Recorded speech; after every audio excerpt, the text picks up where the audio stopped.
안녕하십니까. 뉴스 플러스입니다. 윤석열 전 대통령의 재구속 여부를 판단할 법원의 영장 심사 일정이 이틀 뒤인 수요일로 잡혔습니다. 영장 심사를 앞두고 영장 청구서가 언론에 공개되자 특검은 변호인단이 유출했다며 우려를 나타냈습니다. 현장에 법조팀 취재기자가 나가 있습니다. 권준수 기자. 네, 내란 특검 사무실이 마련된 서울고등검찰청입니다. 네, 윤 전 대통령의 구속영장 심사 모레 몇 시에 시작합니까? 네, 이틀 뒤인 수요일 오후 2시 15분으로 법원이 신문 일정을 잡았습니다. 일반 피의자처럼 영장 전담 부장판사가 심사를 맡게 됐는데요. 윤 전 대통령 측은 YTN에 당연히 출석할 거라며 직접 소명하겠다는 의지를 밝혔습니다. 내란 특검도 언론 브리핑을 통해 법원으로부터 통지를 받았다고 밝혔습니다. 다만 심사가 있기도 전에 윤 전 대통령 변호인단에서 피의자 주민등록번호 같은 개인정보가 있는 영장 청구서를 언론에 유출했다며 중대한 범죄 행위라고 지적했는데요. 피의사실 공표죄는 수사기관 한정이지만 전체 영장 청구서 내용이 공개된 만큼 심각한 우려를 표하지 않을 수 없다고 설명했습니다. 또 관련자 진술 등이 노출되는 건 특검 수사에 방해될 수 있고 업무상 비밀 누설로 처벌 가능하다고 덧붙였습니다. 예, 신문에서 특검은 윤 전 대통령의 구속 필요성을 강조하겠죠? 그럴 수밖에 없습니다. 앞서 내란 특검은 어제 오후 5시쯤 윤 전 대통령에 대한 구속영장을 청구했습니다. 2차 소환 조사가 이뤄진 지 하루 만으로 윤 전 대통령의 신병을 확보할 필요가 있다고 판단한 것으로 보입니다. 특검은 구속 필요성을 위해 군 관계자의 비화폰 통화 내용 삭제 등을 거론하기도 했는데 이를 두고 그 자체가 증거인멸이라고 주장했습니다. 또 윤 전 대통령은 유죄가 선고돼도 판결에 승복할지 불분명하다며 도망칠 우려가 있다고 강조하기도 했습니다. 이번에 윤 전 대통령에 대한 구속영장이 다시 발부될 경우 지난 3월 구속이 취소된 이후 4개월 만에 다시 수감되는 건데요. 내란 특검은 윤 전 대통령이 영장 심사 이후 결과가 나올 때까지 서울구치소 혹은 서울중앙지검 유치장소에서 대기할 예정이라고 설명했습니다. 네, 오늘 계엄 피의자 중에 한 명인 노상원 전 정보사령관의 구속 신문도 있었죠. 네, 노상원 전 국군정보사령관의 재구속 여부를 결정하기 위한 신문이 오늘 오후 2시에 서울중앙지방법원에서 열렸습니다. 신문은 마쳤는데요. 노 전 사령관의 1심 구속 기한은 모레까지로 이틀밖에 남지 않았습니다. 노 전 사령관 측은 모든 혐의를 부인하며 특검이 죄명만 바꿔서 결국 구속 만기를 늘리려는 의도로 보인다고 주장했습니다. 앞서 특검은 노 전 사령관이 부정선거 의혹을 수사할 요원을 선발하기 위해 민간인 신분으로 정보사의 정보를 받았다며 지난달 개인정보보호법 위반 혐의로 추가 기소했는데요. 알선수재 혐의도 적용을 해놓은 상태입니다. 김용현 전 국방부 장관의 경우 지난달 계엄 사태 주요 피의자 가운데 처음으로 1심 구속기간 만료를 앞두고 특검의 추가 기소에 의해서 다시 구속된 바 있습니다. 지금까지 내란 특검 사무실에서 YTN 권주수입니다. 내란 특검팀은 윤 전 대통령에 대한 구속영장 청구서에서 구속 필요성을 강조하는 데 힘을 쏟았습니다. 특검팀은 특히 윤 전 대통령이 지지자를 선동해서 집단 범행을 하고 도망할 우려도 크다고 강조했습니다. 황윤태 기자입니다. 내란 특검팀은 66쪽짜리 구속영장 청구서에서 16페이지를 할애해 왜 윤석열 전 대통령을 다시 구속해야 하는지 강조했습니다. 먼저 윤 전 대통령이 법률 전문가이자 자칭 법치주의자임에도 누구보다 법을 경시하고 있다고 지적했습니다. 자신이 받아야 할 수사와 재판, 이에 따른 법 집행 등을 받아들이지 못하고 도망할 염려가 있다고 강조했습니다. 실제 윤 전 대통령은 12.3 비상계엄 이후 경찰과 공수처, 검찰 수사는 물론 특검 수사 과정 곳곳을 문제 삼았습니다. 특검팀은 또 사건 관계인과 접촉해 유리한 방향으로 진술하도록 회유할 가능성이 크다고 우려했습니다. 그러면서 강의구 전 대통령 부속실장이 특검 조사를 받을 때 윤 전 대통령 변호인인 최명성 변호사가 입회한 사실도 거론했습니다. 윤 전 대통령이 변호사를 통해 강의구 전 실장의 진술을 자신 주장에 부합하는 방향으로 번복시킨 강한 의심이 든다는 겁니다. 특검팀은 지지자들을 동원한 집단 범행 가능성도 구속영장에 담았습니다. 윤 전 대통령이 국론이 분열된 상황을 이용해 지지자들을 선동할 가능성을 배제할 수 없다고도 덧붙였습니다. 내란 특검팀은 유죄가 선고되더라도 윤 전 대통령이 판결 결과에 승복할지 불투명하다며 다시 한번 구속 필요성을 강조했습니다. 특검팀이 수사 개시 18일 만에 의혹의 정점인 윤 전 대통령에 대해 구속영장을 청구하며 승부수를 띄운 가운데 법원이 어떤 결정을 내릴지 주목됩니다. YTN 황윤태입니다. 네, 이어서 다른 특검 소식도 들어보겠습니다. 김건희 특검팀은 삼부토건 주가 조작 의혹과 관련해 전현직 경영진에게 소환을 통보하고 오늘도 참고인 조사를 진행하고 있습니다. 압수물 분석과 함께 관련자 소환에 속도를 내는 모습입니다. 취재 기자를 연결합니다. 김영수 기자, 김건희 특검이 삼부토건 경영진들에게 출석하라고 한 날짜가 언제입니까? 네, 먼저 정창래 전 삼부토건 대표에게는 모레인 9일 오전 10시 소환을 통보했고요. 현직인 이일준 삼부토건 회장에게는 오는 10일에 출석하라고 했습니다. 무동주 특검부는 삼부토건 주가 조작 의혹 사건과 관련해 오전부터 유러시아 경제인협회 임원 한모 씨를 참고인 신분으로 불러서 조사하고 있고 어제도 삼부토건 직원에 대한 소환 조사가 이루어졌다고 밝혔습니다. 앞서 삼부토건은 유러시아 경제인협회와 우크라이나 재건 사업 업무 협약을 하는 것처럼 보도 자료를 내고 실제로 체결하지 않는 등 고의로 주가를 올려 부당 이득을 취한 혐의를 받고 있습니다. 특검팀은 지난 4일에도 당시 우크라이나 재건 사업을 총괄한 이응근 전 삼부토건 대표를 소환해 10시간 정도 강도 높게 조사했습니다. 압수수색을 통해 확보한 자료를 분석하는 동시에 사건 관계자 조사에도 박차를 가하는 모습입니다. 네, 양평고속도로 특혜 의혹도 본격적으로 들여다보고 있죠. 네, 특검은 원희룡 전 국토교통부 장관과 사업을 추진했던 양평군청 공무원들에 이어 고속도로 노선 변경 타당성 조사를 맡았던 용역업체 임직원들에 대해서도 출국 금지 조치했습니다. 또 양평 군수 출신인 국민의힘 김선교 의원도 오는 24일까지 출국이 금지됐습니다. 이렇게 출국 금지 조치가 잇따르면서 특검의 수사 대상에 오른 인물들의 면면이 조금씩 드러나는 모습입니다. 아울러 김건희 특검팀은 구체적인 건 밝힐 수 없다면서도 지난 주말에 다른 사건에 대한 소환 조사도 진행했다고 말했습니다. 현재 우리기술 주가 조작 의혹에 대해서도 공소시효 등을 살펴보고 있다고 덧붙이기도 했습니다. 도이치모터스 주가 조작 주범들이 지난 2010년에서 2011년 사이 우리기술의 시세 조종에 가담했고 여기에 김여사 계좌가 활용됐다는 게 의혹의 골자입니다. 범행으로 이득을 본 금액에 따라 공소시효가 달라져서 이 부분을 따져보는 걸로 보입니다. 예, 최상병 특검팀 수사 상황도 전해주시죠. 네, 최상병 특검팀은 오늘 오전 김계환 전 해병대 사령관을 소환해 7시간 넘게 조사하고 있습니다. 김 전 사령관은 재작년 7월 최상병 사망 경위를 조사한 박정훈 전 해병대 수사단장에게 대통령실이 외압을 가한 과정에 연루된 의혹을 받고 있습니다. 오늘 특검 출석에 앞서 윤 전 대통령의 경로를 들었느냐는 등의 취재진 질문에는 아무런 답도 하지 않았습니다. 특검은 오늘 김 전 사령관을 상대로 이종섭 전 국방부 장관이나 대통령실로부터 어떤 지시를 받았는지 집중적으로 추궁할 걸로 보입니다.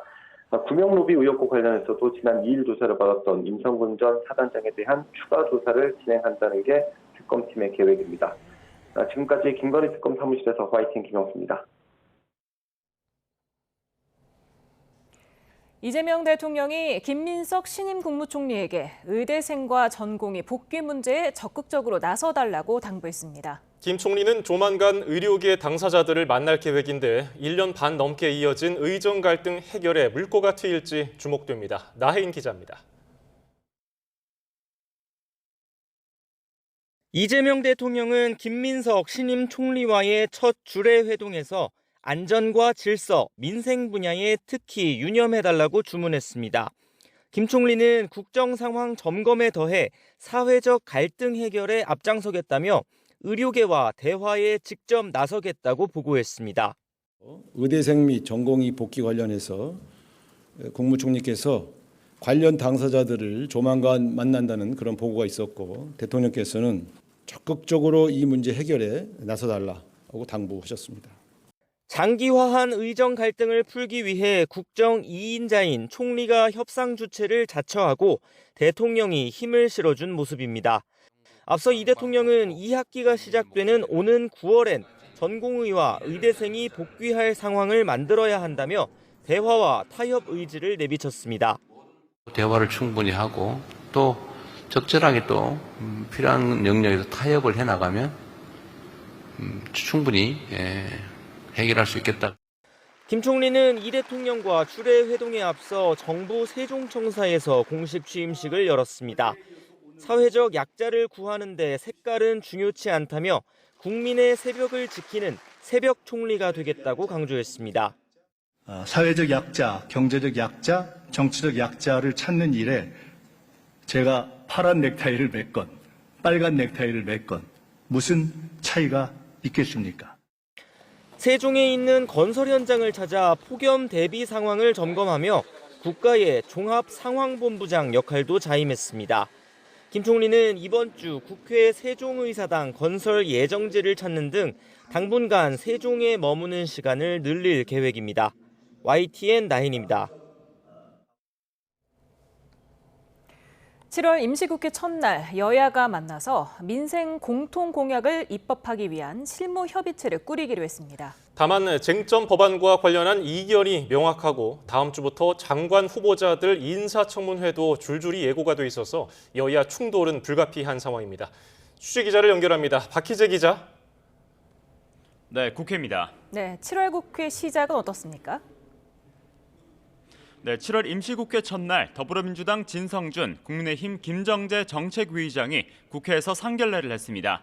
이 자리에서 지난 대선에서 약속한 민생공통 공약 입법화 실무를 위해 별도 협의체를 신설하기로 했습니다. 야당은 의석수를 앞세운 일방적인 입법을 우려한다고 경계했고 여당은 민주당의 야당 시절을 잊지 않고 역지사지 자세로 임하겠다고 강조했습니다. 현장 발언 들어보겠습니다. 야당과 함께 서로 의견을 조율하고 논의하는 그런 정치적 배려를 좀 해주셨으면 하는 당부를 말씀을 드리고요. 이제 여야가 바뀌어서 처지가 좀 바뀌었습니다만 역지사지하는 심정으로 정책 협의에 임해야 되겠다 이런 생각을 갖고 있습니다. 다만 쟁점 법안을 놓고 이견은 여전하고 이에 따른 여야의 충돌도 이어지고 있습니다. 대표적으로 방송3법, 노란봉투법, 그리고 양곡관리법이 꼽히는데 방송3법은 오늘 국회 과방위 전체 회의에서 민주당 주도로 통과됐습니다. 이 과정에서 국민의힘 의원 일부가 의사 진행과 관련해 불만을 제기하면서 퇴장하는 일도 있었습니다. 또 앞으로 진행될 인사청문회에서 양당의 강대강 대치도 불가피한 상황입니다. 오늘 외통위를 비롯한 일부 상임위에서 부처 4곳 장관 후보자 인사청문회 계획안을 의결했는데요. 정동영 통일부, 배경훈 과기부 장관 후보자는 14일, 조현 외교부, 김정관 산업부 장관 후보자는 17일에 각각 청문회를 진행하기로 했습니다. 민주당은 인사청문회를 차질 없이 진행해 조속한 내각 완성으로 이재명 정부 국정안정 뒷받침하겠다고 강조하고 있지만 국민의힘은 전과나 의혹이 없는 후보를 찾기가 어렵다면서 현미경식 검증을 예고했습니다. 예, 각 당 상황도 전해주시죠. 네, 국민의힘에선 혁신위원회가 출발도 하지 못하고 사실상 좌초 위기에 놓였습니다. 오늘 아침 비대위원회는 안철수 의원을 위원장으로 하는 6인의 혁신위원회 인선안을 의결했습니다. 그런데 30분도 채 안 돼 안 의원이 긴급 회견을 열고 합의되지 않은 내용이 날치기로 통과됐다며 혁신위원장직을 사퇴하겠다고 발표했습니다. 이어서 직접 전당대회에 당대표로 출마해 윤석열 전 대통령 부부와 절연하고 당의 중도, 수도권, 청년을 담기 위해 당을 시대에 맞게 바꾸겠다고 강조했습니다.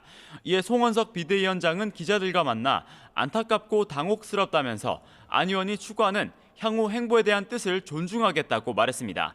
더불어민주당은 TF를 꾸려 검찰개혁을 위해 본격 시동을 걸고 있습니다. 오전 중 검찰 조작 기소 대응 TF를 발족하고 대북 송금 의혹 사건을 포함해 정치검찰 공작을 규명하겠다고 했는데요. 김병기 당대표 직무대행 겸 원내대표는 전 정부에서 기소 자체 목적으로 한 검찰 수사를 진상규명하고 피해자 명예회복으로 검찰개혁을 완수하겠다고 말했습니다. 민주당은 앞서 발족한 검찰개혁 TF를 통해 검찰의 수사와 기소권 등을 분리하는 이른바 검찰개혁 4법도 추진하고 있습니다. 지금까지 국회에서 YTN 박희재입니다. 미국과 일본, 중국 등 주요국의 특사 파견을 추진 중인 이재명 대통령이 대미 특사로 김종인 전 국민의힘 비대위원장 등을 내정했습니다. 정부 간 소통과는 다른 차원에서 관세와 방위비 등 현안 해결에 필요한 역할을 할 것으로 보입니다. 강진원 기자입니다.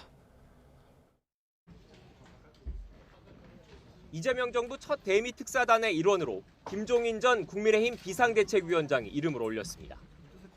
이르면 이달한 파견을 목표로 추진되고 있는 미국 특사 가운데 한 명으로 내정된 겁니다. 김 전 위원장은 지난주 여권 핵심 관계자가 자신을 찾아와 이 대통령의 뜻이라며 특사직을 부탁하자 이를 수락한 것으로 YTN 취재 결과 파악됐습니다. 이 대통령은 대선 기간엔 김 전 위원장을 만나 국정 운영에 대한 조언을 구했고 성남시장 시절부터 친분도 유지해온 것으로 알려졌습니다. 친명계 의원인 더불어민주당 김우영 의원 역시 미국 특사단에 포함된 것으로 확인됐습니다. 대미 특사단을 이끌 단장으론 같은 더불어민주당 소속인 이현주 의원이 거론되고 있습니다. 특사 파견의 1차적 목적은 정상화된 대한민국을 알리는 거지만 관세와 방위비 등 미국과의 현안 해결도 이른바 미션이 될 것으로 보입니다. 만약에 우리가 미국의 특사단을 파견한다면 당연히 현안과 관련해서도 여러 다양한 노력이 병행될 것으로 저희는 이제 보고 있고요. 당국자 간 공식 채널 외에 다양한 차원에서 우리 입장을 설명하고 협조를 구할 거란 의미입니다. 대통령실은 미국 외에도 일본과 중국 등을 포함한 주요 14개국의 특사를 파견하기로 하고 특사 인선 작업을 진행하고 있습니다. 나라마다 민감한 외교 현안이 적지 않은 만큼 더욱 심혈을 기울이는 것으로 알려졌습니다. 대통령실은 상대국과 조율되지 않은 상태에서 관련 내용을 공식 확인하는 건 외교적 결례가 될 수 있다며 최종 특사 명단은 일주일쯤 뒤에 발표할 수 있을 것 같다고 전망했습니다. YTN 강진원입니다. 이재명 대통령이 한국인 최초 교황청 장관으로 임명된 유흥식 추기경을 접견하고 레오 14세 교황의 방북을 제안했습니다. 이 대통령은 오늘 대통령실 집무실에서 유 추기경을 만나 오는 2027년 서울 가톨릭 세계 청년대회 때 교황의 방한 가능성을 언급하며 북한도 한번 들러보시는 게 어떨까 하는 생각이 들었다고 말했습니다. 예, 유 추기경은 레오 교황이 이 대통령 또 김정은 위원장과 함께 사진을 찍으면 좋겠다며 이재명 대통령을 로마로 초청한다는 교황의 의사를 전했습니다.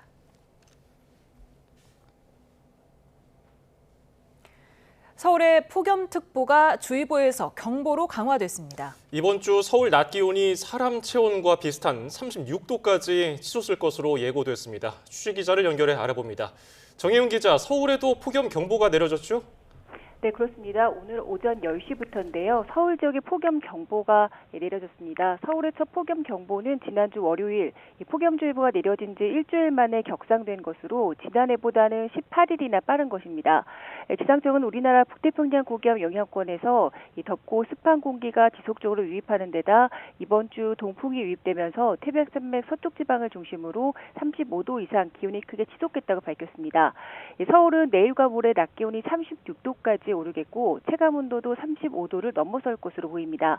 특히 오늘 밤 사이에는 서울 등 수도권을 중심으로 최저 체감 온도가 29도에 달할 것으로 보여서 초열대야에 버금가는 더위가 예상됩니다. 밤낮 없는 더위에 대해서 철저히 대비해 주시기 바랍니다. 네, 앞서서 밀양 지역 기온이 39도를 넘어섰다고 하던데요. 이번 주에 이런 더위가 계속될 가능성이 있습니까? 네, 그렇습니다. 지속적인 대비가 필요해 보입니다. 오늘까지는 동쪽 지역에서 이 같은 더위가 이어지겠고요. 내일부터는 서쪽 지방을 중심으로 고온 현상이 지속되겠습니다. 오늘 기준 경남 밀양 기온이 39.2도까지 오르면서 올여름 최고 더위를 기록했습니다. 또 정선과 구미 지역도 38도를 웃돌았습니다. 남서풍이 태백산맥을 넘으면서 동쪽 지방을 중심으로 고온 현상이 기록된 건데요. 하지만 내일부터는 바람 방향이 동풍으로 바뀌면서 태백산맥 서쪽 지방을 중심으로 35도를 웃도는 고온 현상이 나타나겠습니다. 또 상대적으로 기온이 크게 올랐던 이 동해안 지방은 내일부터 낮 기온이 30도 안팎까지 내려가면서 심한 더위가 주춤할 것으로 보입니다. 기상청은 서쪽 지방으로 고온 현상이 내일부터 주 후반까지 이어지겠다며 계속되는 폭염과 열대야에 각별히 유의해달라고 당부했습니다. 지금까지 과학기상부에서 YTN 정혜윤입니다. 연일 맹위를 떨치는 불볕더위 속에 산을 오르던 등산객들이 잇따라 숨지는 사고가 발생했습니다. 폭염특보가 계속되는 만큼 무리한 산행은 생명을 위협할 수 있어 각별한 주의가 필요합니다. 윤지아 기자입니다. 찌는 듯한 무더위를 피해 산으로 행하는 사람들. 하지만 폭염특보 속 무리한 산행은 사고를 부를 우려가 큽니다. 전북 진안군 구봉산에서 50대 남성 A씨가 일요일 오후에 등산 중 쓰러져 숨졌습니다. A씨의 아내 신고로 출동한 소방당국은 등산로 인근에서 A씨를 발견했는데 당시 체온이 40.5도에 달했습니다. 올여름 들어 전북 지역의 첫 온열 질환자 사망 사례입니다. 비슷한 시각 경북 영덕군 팔각산에서도 40대 등산객이 탈진으로 쓰러졌습니다. 함께 있던 산악회 회원의 신고로 119 구조대가 출동해 헬기로 병원에 이송했지만 끝내 숨졌습니다. 두 지역 모두 폭염특보가 발령된 지역이었습니다.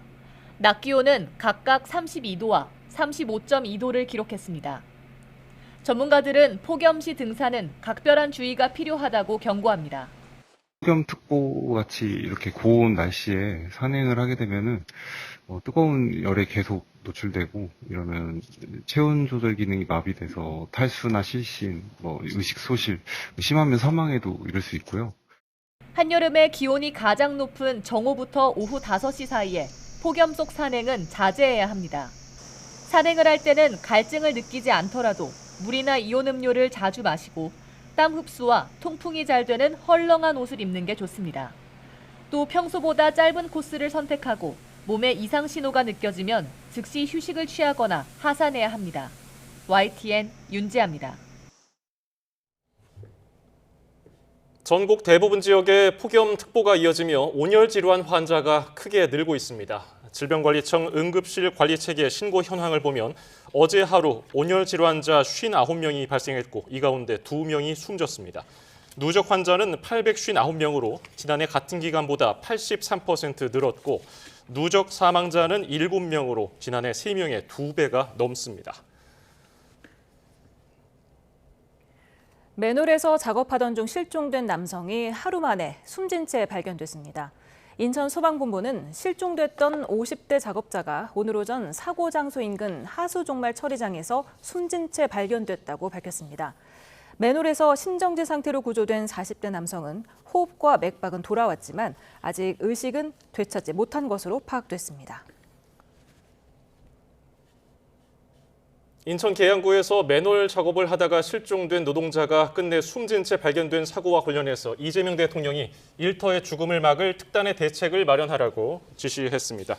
이규현 대통령실 홍보소통수석은 브리핑을 열고 이 대통령이 현장 안전관리에 미흡한 점이 있었는지 중대재해처벌법 등 관련 법을 위반했는지 등을 철저히 밝히도록 지시했다고 밝혔습니다.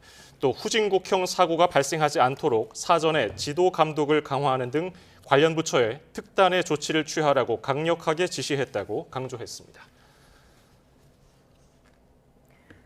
오늘 오후 2시 40분쯤 경기 광주시 경안동에 있는 13층짜리 건물 옥상에서 추락한 10대 여성이 행인들을 덮쳐 11살 아이가 숨졌습니다. 경기 광주경찰서는 건물에서 추락한 10대 A양이 지나가던 40대 여성과 그 딸인 11살 여자아이 그리고 20대 남성 위로 떨어진 것으로 파악됐다고 설명했습니다. 11살 아이는 사망했고 모친인 40대 여성과 추락한 A양은 심정지 상태로 병원으로 옮겨진 가운데 20대 남성은 어깨를 다친 것으로 파악됐습니다. 경찰은 A양이 추락 전 해당 건물에 있는 정신과 병원에서 진료를 받았던 것으로 보고 정확한 사고 경위를 파악하고 있습니다.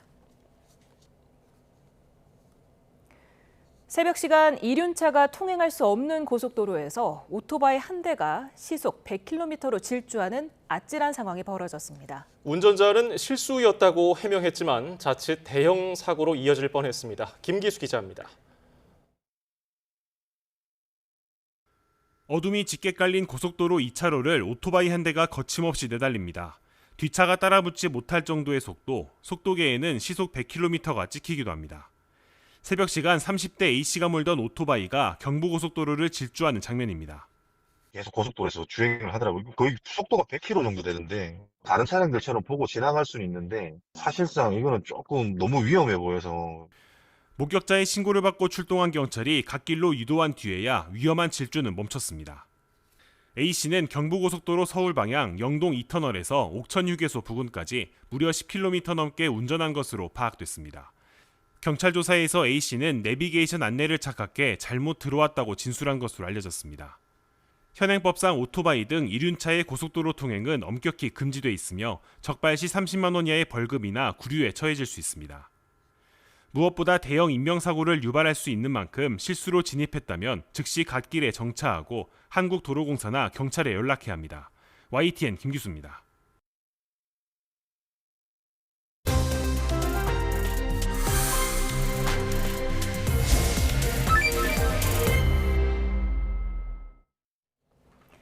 네, 이슈플러스 오늘의 전국 상황 박원석 전 국회의원, 최수영 정치평론가와 짚어보겠습니다. 어서 오세요. 네, 조은석 특검이 이끄는 내란 특검팀이 어제 오후 5시 20분쯤 윤 전 대통령에 대해서 사전 구속영장을 청구했습니다. 윤 전 대통령이 2차 소환 조사를 받고 귀가한 지 한 17시간 만에 청구를 했더라고요. 애초에는 이제 3차 소환 수사도 있지 않겠냐 이런 예상도 있었습니다만 2차 소환 수사로 혐의 소명이 충분하다라고 아마 특검이 판단한 것 같고요. 그런데다가 이제 윤 전 대통령이 계속 어쨌든 본인의 범죄를 부인하고 또 책임을 다른 쪽으로 전가하고 이게 이제 특검이 보기에는 증거인멸 가능성이 매우 높다고 보기 때문에 신속하게 영장을 청구한 게 아닌가 싶습니다. 지금 받고 있는 혐의를 보면 체포영장 집행 당시에 그 체포를 방해하려고 했던 것 거기에 더해서 이제 비화폰 통화 내역 삭제를 경호처에 지시함으로써 직권남용했다는 사실 그리고 이제 계엄 선포문을 사후에 만들었다 다시 폐기함으로 인해서 공용문서를 조작하고 또 공용문서를 손상한 죄 등등이 포함되어 있지 않습니까? 그래서 아마도 저는 영장 발부 가능성이 매우 높다고 봅니다. 이게 이제 각각의 혐의 사실들이 분명한 데다가 특히 이제 그 김성훈 경호처 차장 같은 경우에 그동안에 했던 진술과는 매우 다른 진술 태도를 이번 특검 수사에서 보였다 그래요. 특히나 윤 전 대통령 변호인들이 입회한 상황에서의 그 조사와 그 변호인들이 이석을 한 이후에 이 조사 내용 결과가 완전히 달랐다. 그래서 김성훈 차장으로부터 윤 대통령이 이 총기 등을 보이게 휴대해라. 총기 사용은 경찰 이 특수기동대보다 경호처가 더 잘한다. 등등의 그 사실상의 지시에 가까운 얘기를 했다는 게 아마도 결정적으로 전격적인 구속영장 청구의 배경이 되지 않았을까 싶습니다. 예. 안 그래도 지금 말씀하신 대로 언론 보도를 통해서 알려진 구속영장 청구서 66쪽 분량으로 알려져 있고요. 체포영장 집행할 때 총기 휴대를 하고서 순찰을 해라 이런 지시를 했다는 내용이 있다는 거예요. 네, 사실 그런 게 이제 좀 보면은 말하자면 대통령이 직접 지시로 비춰지고 그다음에 그것이 경호처에 그 말하자면은 대통령이 이제 말하자면 자기의 그 권한을 이용해서 이제 강제 지시를 내는 이런 게 되겠죠. 저도 이제 보면서 박 의원님 말씀하셨지만 지금 가장 좀 윤 전 대통령 측에서 뼈 아픈 거는 이게 지금 구속영장이잖아요.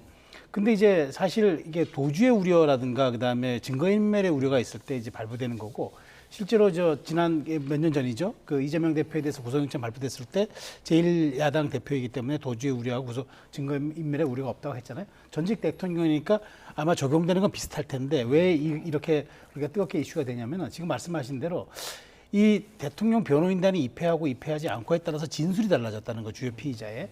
그렇다면은 대통령의 영향력을 좀 최소화한다 그러면은 실체적 진실에 더 근접할 수 있지 않겠느냐는 재판부 판단이 있을 수가 있고 특검도 아마 그걸 노렸을 것 같아요. 그래서 제가 보기에 김성훈 경호처장의 변호인단 이석 씨의 발언이 달라졌다는 이 부분이 아마 가장 특검도 주목했을 것 같고 윤 전 대통령 입장에서는 좀 뼈 아픈 거고 법원에서는 아마 이 부분을 좀 들여다볼 것 같다는 생각이 들어서 뭐 물론 도주의 우려도 없고 뭐 계속 지금 부르면 특검으로 나가겠다는 입장이었기 때문에 그건 없겠습니다만은 다만 그것이 대통령이 갖고 있는 일종의 권위에 대한 그런 상태가 지속될 경우 주요 피의자들의 진술이 달라질 수 있다. 이 부분이 아마 저는 그 특검이 아마 굉장히 좀 그 주목했던 부분인 것 같고 그다음에 재판부가 이제 수요일 날 이제 영장 심사 재판부가 판단하겠습니다만은 이 부분이 가장 좀 쟁점이 되지 않을까라는 제가 전망이 듭니다. 네, 그 구속영장 청구서 66쪽 가운데 16쪽에서 지금 범행이 중대하다, 증거인멸 우려가 있다면서 구속 사유를 설명을 했는데 윤 전 대통령이 만약에 유죄가 선고되더라도 판결이 승복할지 불분명하다, 도망할 염려가 있다고 적었는데 이 부분은 어떻게 보셨어요? 아마도 그건 이제 특검이 영장 발부 가능성을 높이기 위해서 이제 재판부를 설득하기 위한 논리로 쓴 것 같은데요. 그동안에 어쨌든 공권력의 이런 법 집행이나 혹은 재판에서 윤석열 전 대통령이 보여준 태도가 지금 본인이 저지른 잘못이나 죄에 비추어서 범행을 전혀 인정하지 않고 법원의 판결마저도 수용하지 않는 이런 태도를 보이고 있기 때문에 구속의 필요성이 상당하다. 요 대목을 강조한 게 아닌가 싶고요. 법원으로서는 증거인멸과 도주의 우려를 집중해서 볼 텐데 범죄의 중대성도 물론 고려하겠습니다만 도주의 가능성은 없다 하더라도 증거인멸에는 두 가지 유형이 있습니다. 하나는 물적 증거를 없애는 거고 하나는 이제 인적 증거를 훼손하는 건데 이 경우에 물적 증거를 없앨 거는 없다고 봅니다. 뭐 그렇게 증거인멸할 가능성은 좀 적다고 보고 그러나 앞서 김성훈 차장의 사례처럼 여전히 전직 대통령이라는 권위와 네트워크를 활용해서 어쨌든 인적 증인들의 진술을 왜곡하거나 혹은 말 맞추기를 시도하거나 이럴 가능성이 있거든요. 그러니까 이번에 특히 이제 김성훈 전 차장이 윤석열 전 대통령 변호인 입회 전과 입회 후 입회 당시와 입회 후에 진술 태도가 아주 상반됐다는 것은 그 결정적인 말하자면 이제 단서가 될 수 있기 때문에 그에 근거해서 아마도 이제 법원도 주목해서 이번 이제 영장 신청권을 보지 않을까 싶습니다. 예. 앞서서 저희가 그 특검이 조사한 윤 전 대통령 주요 혐의를 그래픽으로 보여드렸었는데 네. 외환 혐의에 대해서는 이번에 영장에서 빠졌거든요. 이 점은 어떻게 보셨습니까? 저는 약간 전략인 것 같아요. 물론 이제 외환 혐의는 이제 사실 좀 입증하기가 좀 쉽지 않아요. 왜냐하면 이게 적국과 통모하여라는 이제 전제 조건이 붙기 때문에 그 외국과 통모하여죠. 그렇기 때문에 통모라는 거는 이제 사실 그쪽에 대해서 어떤 일종의 반응까지 받아냈다는 건데, 근데 그 시간도 좀 걸리겠지만 저는 이 구속영장을 청구하면서 이걸 뺀 것은 보험용이 아닌가라는 생각이 들어요. 그러니까 만일 이번 건에 대해서 네 건에 대해서 영장을 친 것이 재판부에 의해서 기각이 되거나 했을 경우에 다시 외환죄를 보강해가지고 한번 하겠다라는 승부처로 삼은 것 같다는 생각이 들고, 나름대로 아마 기초조사는 끝난 것 같아요. 일단 뭐 주요 관련 장교들의 얘기도 들은 것 같고, 그다음에 드론이 이제 그러니까 그 석연찮게 없어졌던 그런 부분들에 대해서도 이제 조사가 일정 부분 있었던 것 같은데 왜 이 부분을 뺐을까? 물론 실질적 진실을 더 규명해야 되고, 그다음에 이 부분은 이제 보안과 국가 안보가 좀 관련된 부분이기도 하고 좀 신중하게 좀 더디게 가야 할 필요도 있겠지만 이렇게 분리 대응함으로써 혹시나 있을 수 있는 기각에 대비하는 또 다른 어떤 승부수가 아닌가 싶어서, 만일 또 그렇다면은 이번 1차 구속영장 기한이 만료됐을 때 계속 그 윤석열 전 대통령의 신병을 좀 확보하기 위해서는 이 부분을 또 카드로 삼을 수 있는 가능성도 있기 때문에 제가 보기에 특검은 이 부분은 좀 약간 전략의 차원에서 놔둔 것 같은데, 과연 이제 특검의 이런 그 승부수에 대한 전략과 방어하는 방패 입장인 윤석열 전 대통령의 변호인단의 이런 또 방어 전략들이 어떻게 또 앞으로 전개될지 좀 관심거리라고 보여집니다. 네, 윤 전 대통령 변호인단은 특검 조사에서 객관적 증거가 제시된 바도 없고 관련자 진술에 의하더라도 범죄가 성립되지 않는다. 법원에서 특검의 무리한 구속영장 청구임을 소명하겠다, 이렇게 말했는데요. 윤 전 대통령의 구속 가능성 어떻게 보십니까? 저는 구속 가능성이 꽤 높다고 봅니다. 일단 각각의 혐의 사실들이 좀 분명한 데다가 그걸 뒷받침하는 관련 증언들도 상당히 나왔고, 무엇보다 앞서 얘기했듯이 김성훈 전 경호차장의 증언이 좀 결정적이라고 봐요. 특히나 무력 사용 가능성마저 대통령이 직접 저렇게 지시에 가까운 그런 언급을 했다는 것 자체가 당시에 공무집행을 방해하고 혹은 이제 직권을 남용하고 권리 행사를 방해했다, 이렇게 볼 수 있는 소지들이 상당히 있기 때문에 법원으로서도 그 대목을 집중해서 보지 않을까 싶고요. 또 한편으로는 이건 약간의 이제 정치적 고려일 수도 있는데, 지난번에 법원의 구속 취소 결정으로 인해서 과연 그 내란 종범들이 다 구속돼 있는데 저렇게 내란 우두머리가 이제 그런 식의 시간 계산법에 따라서 석방되는 게 맞느냐, 상당한 법원을 향한 이제 문제 제기가 있었고, 법리상으로도 이게 처음 적용되는 거기 때문에 왜 윤석열 전 대통령에 대해서만, 왜 내란 우두머리에 대해서만 이런 식의 법리 해석이 처음 적용돼야 되느냐라는 문제 제기가 따랐거든요. 그런 점도 법원으로서는 좀 의식하지 않을 수 없는 상황이 아닌가 싶고요. 저는 무엇보다 이제 여론에서 지금 윤 전 대통령이 굉장히 나쁜 이 모습으로 비춰지고 있는 게 사실입니다. 특히나 이제 구속 취소 이후에 조금은 자중하고 어떻게 보면 이제 재판에 임했어도 국민들 입장에서는 여론이 좋지 않을 텐데, 뭐 활보하는 모습을 보였잖아요. 그게 여론을 더 악화시켰습니다.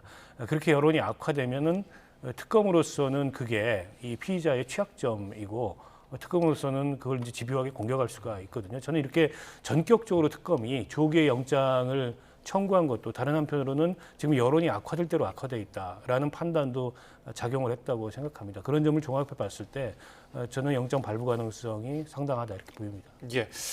또 내란 특검은 이 구속영장 청구서가 언론에 유출됐다면서 윤 전 변호인 측을 상당히 강하게 비판했거든요. 만약에 특검 말대로 윤 전 대통령 측이 이 청구서를 언론에 유출했다면 윤 전 대통령 측에서 얻을 수 있는 실익이 있습니까? 저도 그게 좀 의아해요. 그러면 이 영장이 다 나갔을 때, 영장 이제 청구서가 다 나갔을 때 이게 뭐 윤 전 대통령에게 나갔을 때 실익이 뭐가 있을까? 이게 뭐 말하자면 여론전에 도움이 된다거나 국민들의 동정 여론이 있다거나 이런 것도 아닐 테고, 그다음에 결국 이거는 이제 수요일 날 있을 수밖에 없는 이제 그 영장 실질 심사에서 판단이 될 문제인데 이걸 왜 굳이 보여줬을까? 그다음에 뭐 특정 언론사에 흘린다든가 이런 것들은 글쎄요. 저는 아직은 뭐 그러니까 변호인단 입장에서도 입장 나온 게 없고, 그다음에 특검 측에서는 무조건 특검은 아니라고 얘기를 하고, 그래서 마치 이 부분에 대해서는 파견된 경찰관을 통해서 윤 전 대통령 변호인단 측에 대해서 수사를 좀 진행하겠다 뭐 이런 얘기를 하는 것 같은데, 저는 이 부분은 사실 좀 봐야 될 것 같아요. 왜냐하면 어느 누구가 아직 정확하게 입증은 안 됐는데, 근데 중요한 거는 이렇게 해서 얻을 수 있는 이익이 무엇일까라고 봤을 때 오히려 윤 전 대통령의 말하자면은 그 모든 영장 청구 내용을 다 까발려져 가지고 국민들이 알게 되는 이런 상황이고, 실질적으로 그것으로 인해서 윤 전 대통령이 얻을 수 있는 뭐 이익이 저도 별로 없을 것 같은데 굳이 왜 그래 했을까라는 생각이 좀 들어서, 이 부분은 뭐 특검이 이제 경찰을 통해서 파견 경찰관을 통해서 조사한다니까 한번 지켜봐야 볼 수밖에 없는 상황 같습니다. 네, 이에 대해서 이제 박지영 특검보는 주민번호가 유출됐는데 이게 심각한 범죄고, 또 수사 과정에서 관련자 진술의 언론 노출이 진술자 심리에 부정적인 영향을 미쳐서 수사 방해로 평가될 수 있다, 이렇게 말했더라고요. 특검 입장에서는 그렇게 볼 소지가 있고요. 그러니까 저는 이걸 그 특정 언론을 통해서 지금 윤석열 전 대통령의 대리인들이 유출한 걸로 의심이 되는데, 그걸 통해서 얻을 수 있는 실익이 뭔가, 저도 그 점은 좀 의아합니다. 다만 이런 점은 있을 수 있을 것 같아요. 저 영장 신청을 한 특검의 논리가 무리하다라는 거를 일종의 언론 플레이 하기 위한 용도로 그걸 흘렸을 가능성이 있거든요. 그렇다면 저는 뭐 특검에서 의심하는 대로 이제 수사방해 가능성도 있고, 또 이게 이제 개인정보보호법 위반에 해당합니다. 특히 뭐 주민번호라든지 이런 민감한 개인정보들이 그대로 노출돼 있는 문서를 언론을 통해서 이게 유출을 했다면 이에 대해서도 뭐 이제 수사에 착수한다고 하니까 좀 지켜봐야 될 것 같고요.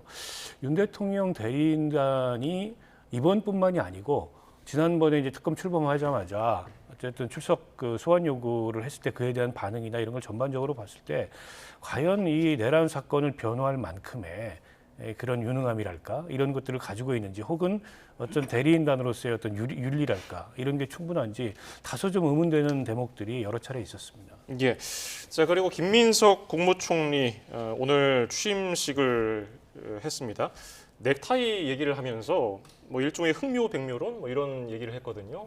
앞으로 어떤 행보를 보일 거라고 예상하세요? 글쎄요, 전 김민석 그 총리가 취임하자마자 자꾸 드레스 메시지를 보내는 것 같아서 굳이 뭐 그렇게 할 이유가 있을까? 뭐 이제 특히나 이제 그 파란색의 양이 그려져 있는 그런 넥타이 사실 구하기도 힘들었을 텐데 착용하고 오면서 사회적 약자를 보호하겠다 그런 메시지였다고 또 이렇게 애들로 얘기를 하는 것 같았고, 또 붉은 넥타이는 이제 흥묘백묘 이제 정파와 이제 뭐 정당 가리지 않고 협치하고 소통해서 성과를 내겠다 이런 얘기를 하는 것 같은데, 저는 총리가 너무 퍼포먼스에 좀 강한 것 같다는 생각이 좀 들어요. 물론 뭐 국무총리가 이제 1인지와 만인지상에다가 국정의 2인자이기 때문에 뭐 여러 가지 보여주는 거는 뭐 이미지나 메시지 정치는 좀 필요하다고 보는데, 조금 과하다는 생각이 드는 거는 처음에 너무 이렇게 드레스 메시지를 강조한다거나 아니면은 현장을 방문하는 건 좋은데 그것이 조금 이제 말하자면은 보여주기식 현장에 있을 수도 있고, 이런 것들이 이제 저는 이제 그래요.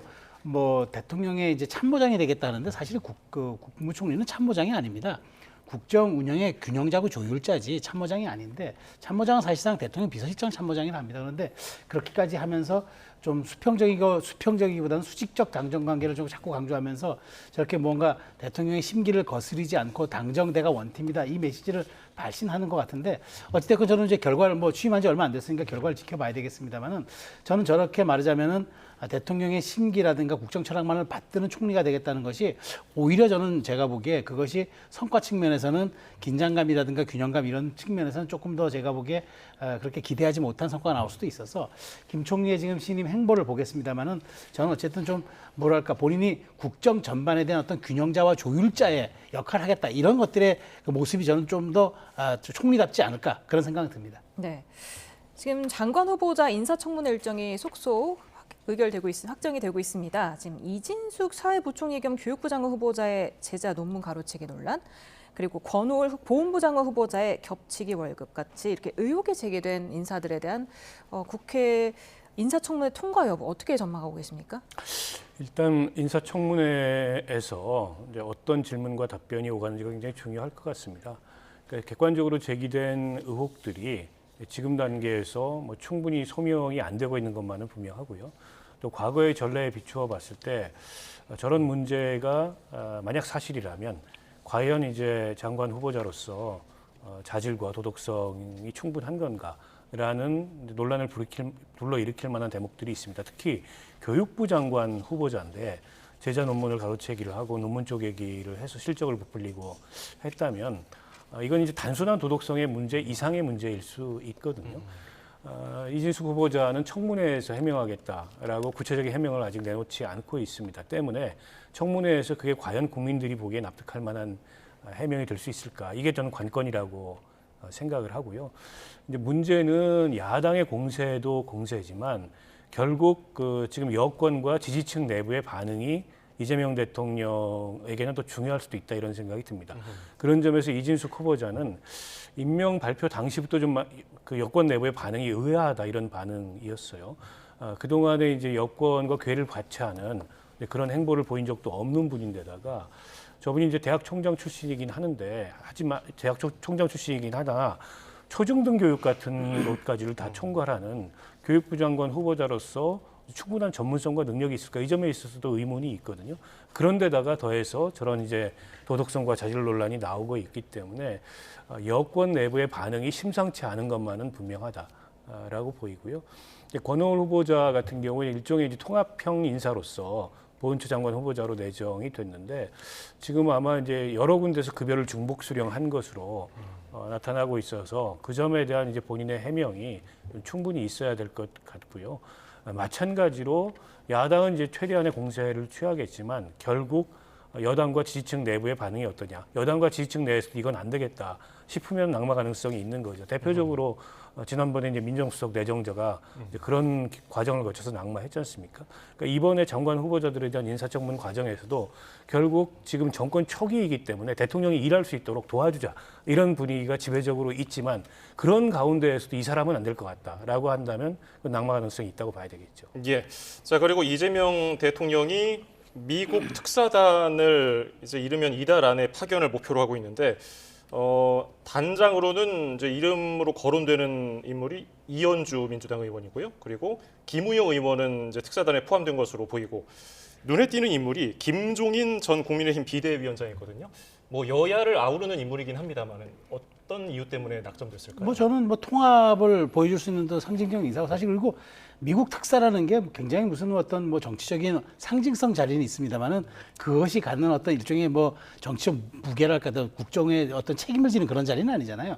봤을 때 저렇게 원로도 대우하고 그다음에 좌우를 넘나들었지만 진보 진영 보수 진영을 넘나든 뭐 비대위원장을 다 역임하셨으니까 원로를 또 예우한다는 그런 또 품격의 측면도 있는 것 같고 근데 실적으로 가는 분을 보면은 뭐 이현주, 김우영 의원 같은 또 민주당에서 좀 강성으로 분류되는 그런 의원들이기 때문에 구색을 맞춘 거라 생각이 되고요.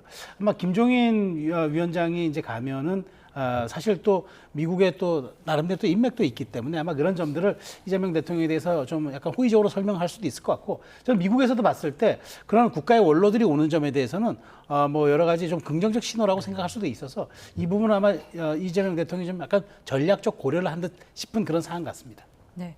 더불어민주당은 오늘 대북 송금 의혹 사건을 비롯해서 전 정부의 검찰 수사에 대한 진상 규명을 위한 검찰 조작 기소 대응 태스크포스를 발족을 했습니다. 정치 검찰이 시대를 끝내라는 명령을 받들어서 TF를 공식 출범하게 됐다 이렇게 밝혔는데요. 어떻게 들으셨습니까? 검찰 개혁의 완성은 궁극적으로 이제 제도 개혁을 통해서 될 텐데 그 전이라도 검찰을 향한 최대한의 압박을 하겠다라는 메시지로 읽히고요. 특히나 이제 이재명 대통령을 향한 그동안의 이제 검찰 수사가 사실상의 조작 수사였고 조작 기소였다라는 판단을 민주당은 갖고 있는 것 같습니다. 때문에 결자해제해라. 그런 차원에서 지금 이제 재판이 다 중단돼 있지만 재판 중단을 넘어서 공소취하까지 이끌어내겠다라는 어떤 목표를 가지고 저런 TF가 구성이 된 게 아닌가 싶습니다. 다만 이제 저기서 이제 어떤 그 검찰을 향해서 메시지를 발신하느냐, 또 어느 정도의 압박을 취하느냐에 따라서 자칫하면 역풍을 불 수도 있거든요. 그런 점에 대해서는 여권 내에서도 충분히 좀 의식을 해야 될 것 같고요. 어차피 지금 이제 검찰 개혁의 큰 틀의 방향과 가닥은 잡혔습니다. 그 방향으로 나아가는데 이게 이제 이 검찰의 조작 수사에 대한 TF라는 것은 특정 수사를 겨냥해서 그에 대한 검찰의 공소 취소를 압박하는 형태로 진행될 가능성이 있거든요. 근데 그게 좀 무리하다 싶으면은 이제 또 다른 논란으로 번질 수 있기 때문에 그런 점은 좀 유의해야 된다고 봅니다. 예, 지금 거론된 내용들 보면은 대북송금 의혹이 가장 핵심이고요. 대장동 관련 사건, 김용 전 민주연구원 부원장 불법 정치자금 수수 혐의, 최문순 전 강원도지 사건 이런 것들을 다 다루겠다는 거예요? 저는 위험하다고 봐요, 이런 것들이. 왜냐하면 전부 셀프 수사가, 그러니까 셀프 조사가 될 가능성이 있잖아요.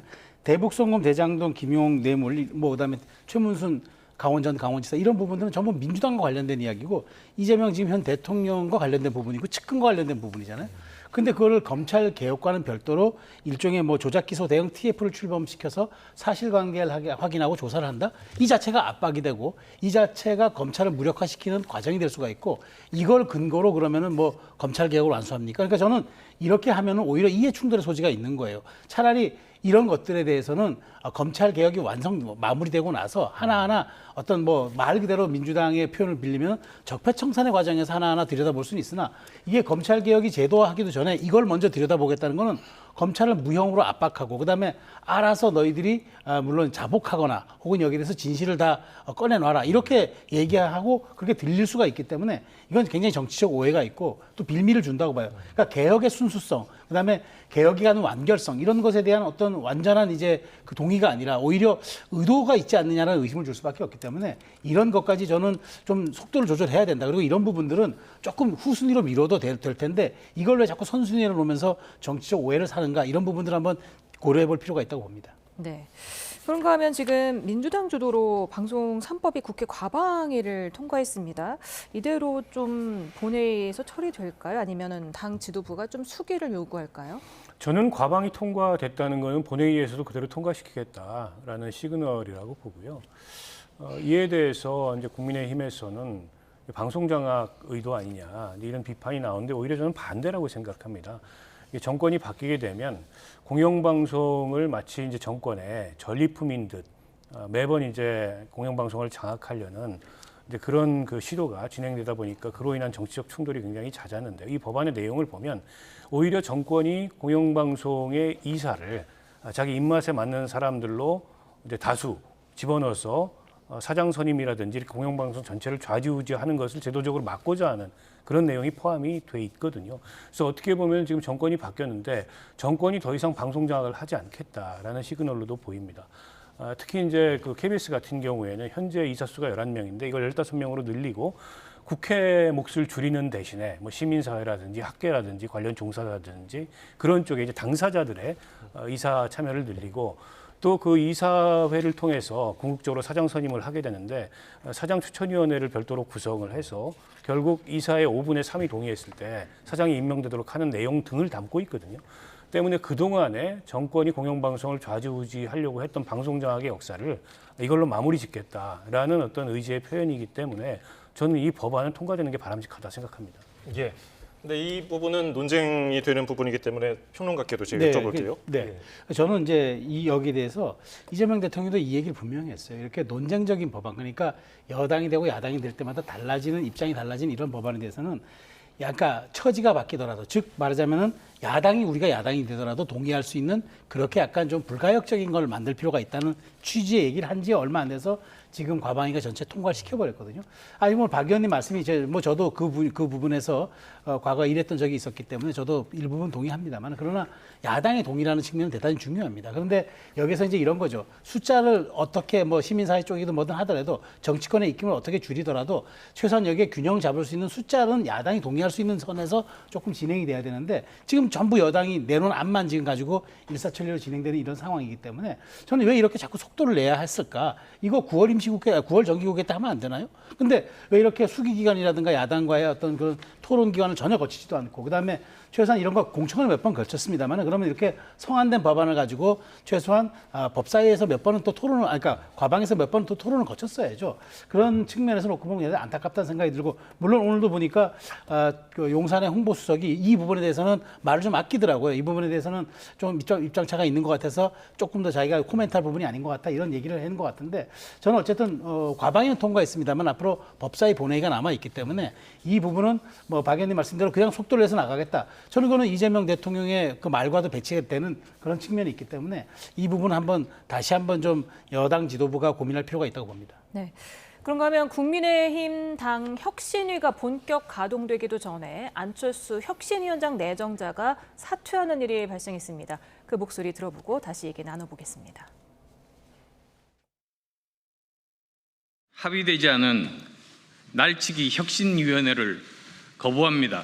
그리고 저는 전당대회에 출마하겠습니다. 메스가 아니라 직접 칼을 들겠습니다.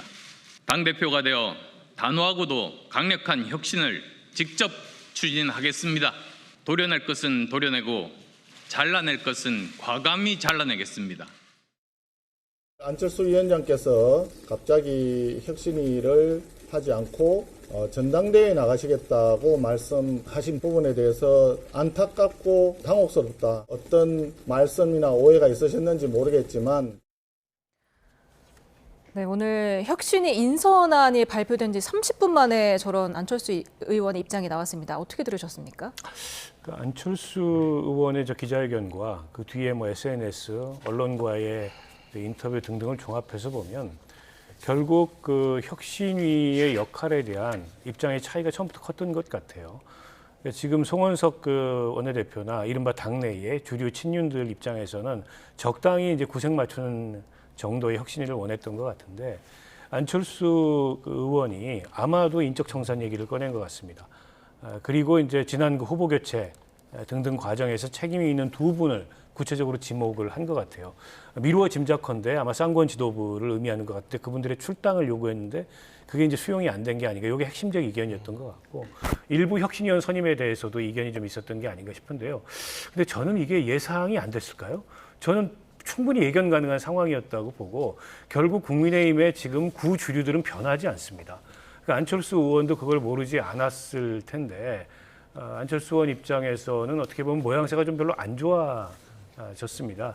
이게 차라리 혁신안을 발표해놓고 그 혁신안이 수용이 안 됐을 때 뭐 사퇴한다 이러면은 모르겠는데, 시작도 하기 전에 내 말이 관철이 안 될 것 같으니까 사퇴하겠다. 그러려면 거꾸로 왜 맡았냐 도대체. 지금 국민의힘 상황을 모르는 것도 아니고.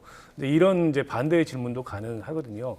이래저래 국민의힘 내부 상황이 더 안 좋아졌습니다. 이렇게 되면 또 다른 혁신위를 출범하는 것도 굉장히 우스워졌고, 결국에는 그냥 전당대회를 통해서 새로 선출된 지도부가 뭐 당 혁신을 할 수밖에 없는 이런 상황으로 가고 있는데, 지금 상황에서 전당대회인들 과연 뭔가 쇄신과 변화의 계기로 작용할 수 있을까, 그런 기대를 할 수 있을까, 굉장히 좀 회의적인 상황이 아닌가 싶습니다. 예.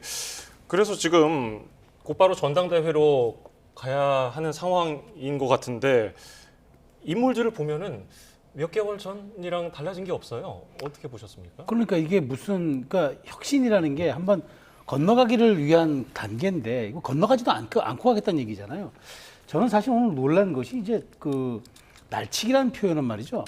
상대 당이 이제 뭘 강행 처리할 때 쓰는 말인데, 이게 같은 당 내에서 비대위원장과 혁신위원장 간에 날치기라는 표현이 등장함으로써 저는 더 이상 이제 이 국민의힘이 더 고쳤을 수 있는 단계는 지나는 것 아니냐, 이런 저는 생각이 들어요. 제가 보수 쪽 패널이긴 한데, 이걸 보면서 느끼는 게 안 의원도 이런 생각이 듭니다. 그러니까 이게 최소한 저는 사선 의원이고 그러면 이런 정도면 사전에 조율을 좀 하거나 했었어야 되는데, 마치 이제 난 명분 쌓았으니까 이제 난 이제 당권 나가면 내가 이제 그 명분도 다 됐고 해서 당권 도전하겠습니다. 이렇게 비치는 거고, 그다음에 저는 그래요.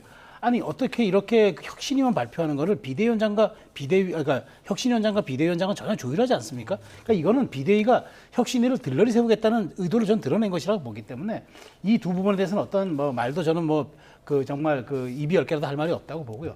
이제 말씀하신 대로 그러면 이제 전당대회가 뭐냐 얘기하는데, 아니 그 전당대회 누가 관심 갖습니까? 더군다나 당원 80에 여론조사 20으로 진행되는 이 구조에 대해서 결국 사람들이 뻔한 다시 구주류의 회귀라고 또 얘기하지 않겠습니까? 더더군다나 이거 관리하는 비대위 체제가 전부 영남일색인데 그러면 국민들이 여기에 관심을 갖겠습니까? 당원들이 여기에 참여를 하겠습니까? 그런 측면에서 저는 이게 결국에는 아무 대안도 없이 이렇게 대한정당의 지위를 상실하면서 저는 가는 지금 국민의힘의 정말 그 마지막 모습을 보는 것 같아서 대단히 안타깝고요. 뭐라 어떻게 대책이 안 서는 방향인 것 같아요. 그러니까 저도 보면서 도대체 이게 어떻게 가야 되는지, 정말 파괴하지 않으면 혁신할 수 없는 그런 단계까지 왔는지 저도 참 답답한 마음입니다. 네, 민주당은 지금 8월 2일 전당대회를 앞두고 있는데 당 안팎에서는 현재 판세를 두고 당심에는 정청래 의원이, 의원들의 마음, 의심에서는 지금 박찬대 의원이 앞선다, 이런 평가가 나오더라고요. 최근에 여론조사 결과들이 좀 나오고 있는데요. 그 여론조사 결과를 보면 박찬대 의원보다 정청래 의원이 좀 앞서는 걸로 나옵니다. 저는 아마도 인지도의 차이가 아닌가 싶어요. 정청래 의원은 그동안에 이제 당 지도부를, 물론 박찬대 의원도 지냈습니다만 지내기도 했고 정치활동 경력도 더 길고, 그리고 정청래 의원 스타일이 개성이 강하다 보니까 그로 인해서 당원들 사이의 인지도가 상대적으로 높은 게 결국 여론조사 지지율의 차이로 나타나는 게 아닌가 싶은데요. 이제 그와 동시에 과연 지금 그 정권 초기라는 점을 감안을 했을 때 이재명 대통령 국정 운영 파트너로서 누가 더 적임인가에 대한 어떤 당 내의 전략적인 판단이 이번 선거 결과에 많은 영향을 미치지 않을까 싶습니다. 그 점에 있어서는 박찬대 의원이 상대적으로 좀 앞서 있다, 이런 평가도 있어요. 그래서 지금 당장 우열을 가늠하기가 좀 쉽지 않은, 결과를 열어봐야 아는 그런 전당대회로 가고 있는 게 아닌가 싶은데요. 근데 뭐 두 분 다 그 이재명 대통령과의 아주 가까운 그리고 밀접한 그런 거리를 강조하고 있고, 또 이재명 대통령을 뭐 지키겠다, 뭐 이런 그 포부를 밝히고 있기 때문에 누가 돼도 당 운영 기조에 있어서 큰 차이는 없을 것 같아요. 그런데다가 이게 이제 보궐 당대표잖아요. 내년 8월까지 임기가 제한돼 있어서 어떻게 보면 이제 그런 특성이 결과적으로 당원들의 전략적 선택에 영향을 더 많이 미치지 않을까 싶습니다. 예, 그런가 하면은 특활비 등이 포함된 추경 예산을 두고서 국회에서 여야 신경전이 이어졌었죠. 그때 어떤 이야기가 나왔는지 듣고 오겠습니다. 국민의힘은 이재명 정부 첫 고위 당정 협의회를 두고 시중에 돈을 풀어놓고 물가를 걱정하는 것은 불난 집에 기름 붓고 불 끄겠다는 말과 다를 바 없다며 폄훼했습니다. 물가를 자극할까 봐 절벽 끝에 내몰린 민생 경제를 나몰라라 하며 내버려 두라는 말입니까? 물가를 이렇게 올려놓은 장본인들이 불난 집에 기름을 붓는다고 매도하니 기가 막힐 뿐입니다. 민생 안정과 경기 활성화라는 명목으로 지난해 12월 자신들이 일방적으로 통과시켰던 국방비 905억 원까지 희생양으로 삼았습니다. 안보를 희생한 예산은 특활비와 소비 쿠폰에 사용됐습니다. 이재명 대통령은 작년 특활비 전액을 삭감하면서 특활비 때문에 살림을 못한다는 것은 당황스러운 얘기라고 말했습니다. 이재명 대통령님, 지금 당황스러운 사람은 국민들입니다. 존경한다 했더니 진짜 존경하는지 알더라. 시즌2입니까? 네, 지금 국민의힘에서는 전국민 현금 살포 지원 마련을 위해서 국방 예산 905억 원을 삭감했다, 이렇게 주장을 하고 있어요. 그러니까 905억 원 팩트는 맞는데, 그러면 이제 내역을 보면은 이제 뭐 GOP 개선 사업에 들어가는 비용 뭐 300억이라든가, 그다음에 이제 뭐 아파치 헬기 뭐 시범 비용이라든가 뭐 이런 게 들어가요. 그런데 그런 게 삭감된 건 맞는데 일종의 보니까 거기 내용을 보면은 불용을 한 게 있고, 그다음에 단가가 안 맞아서 이제 계약이 안 되는 경우도 있고 여러 가지가 있는데, 일단 저는 그 부분은 맞아요. 금액은 맞는데 여기에서 사유를 놓고 보면은 과연 이제 이것이 전용하기 위해서 한 건 그 아닌 것 같고, 다만 저도 이제 이 설명이 좀 부족했다는 건 있어요. 왜냐하면 지금 첨단 무기 구입이 대세인데 그런 데 대한 어떤 얘기가 일절 없이 그냥 905억 원을 쓱 이쪽 추경으로 전용을 해버리니까 그렇다면 여기에 대해서 작년에 동의해 줄 때는 뭐고 또 지금은 뭐냐 이런 입장에 대해서 묻는 건데 이렇게 안보에 관련된 문제는 저렇게 야당의 선제적 공격에 대응하는 차원에서라도 저는 국민들에게 충분히 설명할 필요는 있다고 보지만 특활비 문제는 민주당이 저렇게 나가면 안 돼요. 이거는 분명히 그때 정말 그 82억 원이라고 영원을 했다는 거는 다분히 이건 감정을 섞어서 하는 거거든요. 근데 이제 반년이 지났다가, 그러니까 6개월이 지났다고 이제 41억 원 다 줘가고 그것도 미안하니까 검찰, 경찰, 그 다음에 감사원 특활비까지 다 이렇게 뭉뚱그려 가면서 이제 물을 타는 형태인데 잘못한 건 잘못했다고 인정해야죠. 그때는 맞고 지금은 틀리다는 식으로 얘기하면 안 되고 이건 내랑과 상관이 없어요. 윤석열 정부 발목을 잡아서 정말 코너로 모는 것도 사실이고 그 다음에 본인들이 집권해 놓고 보니까 일할 수 있는 여건이 없어서 하겠다. 우상호 정무수석 사과했으면은 전 민주당 당대표, 원내대표가 사과 깔끔하게 하고 이 문제 넘어가야지 여기에 무슨 내란이 왜 등장합니까? 그래서 민주당도 이렇게 과하게 자꾸 뭔가 쉴드를 치거나 그다음에 여론을 호도하려고 하면은 역풍 맞습니다. 그러니까 인정할 거 인정하고 지금 허리문 귀갈이기 때문에 국민들이 이해하고 용서해 줄 수 있어요. 근데 그렇게 안 하고 또 우리만 맞다는 식의 그런 거여의 오만과 횡포를 부릴 때는 역풍 붑니다. 저는 그 항상 역지사지로 생각했으면 좋겠다는 말씀을 드립니다. 예, 이 논란 어떻게 생각하십니까? 아니, 지금 말씀에 저는 공감하고요. 그러니까 이번에 특활비를 살린 게 문제가 아니라 작년 연말에 전액 삭감한 게 다소는 정치적이고 감정적인 판단이었죠. 그 점에 대해서 우상호 정무수석도 그 당시하고 지금하고 입장이 달라진 것에 대해서 사과를 했고요. 그러니까 특활비의 문제의 핵심은 이걸 없애야 되는 게 아니고 제도를 개선을 해야 됩니다.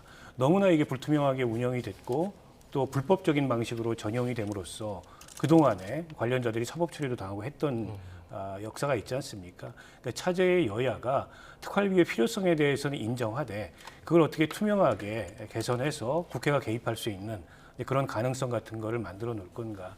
여기에 초점을 두고서 논의를 좀 했으면 좋겠다라는 생각입니다. 예, 오늘 말씀 여기서 줄이겠습니다. 박원석 전 의원, 최수영 정치평론가였습니다. 두 분 감사합니다. 감사합니다.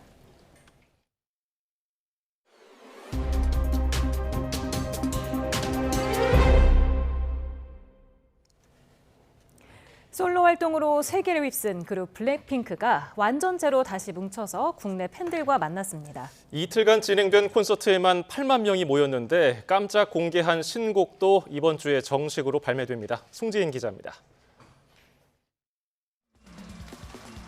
핑크빛으로 물든 무대 위로 블랙핑크 멤버 4명이 모습을 드러냅니다. 힐디스럽으로 무대를 열며 1년 10개월에 걸친 완전체 공백을 깬 블랙핑크. 이후 대표 인기곡을 잇따라 선보이며 지난 9년 동안 팬들과 함께한 시간을 되짚었습니다.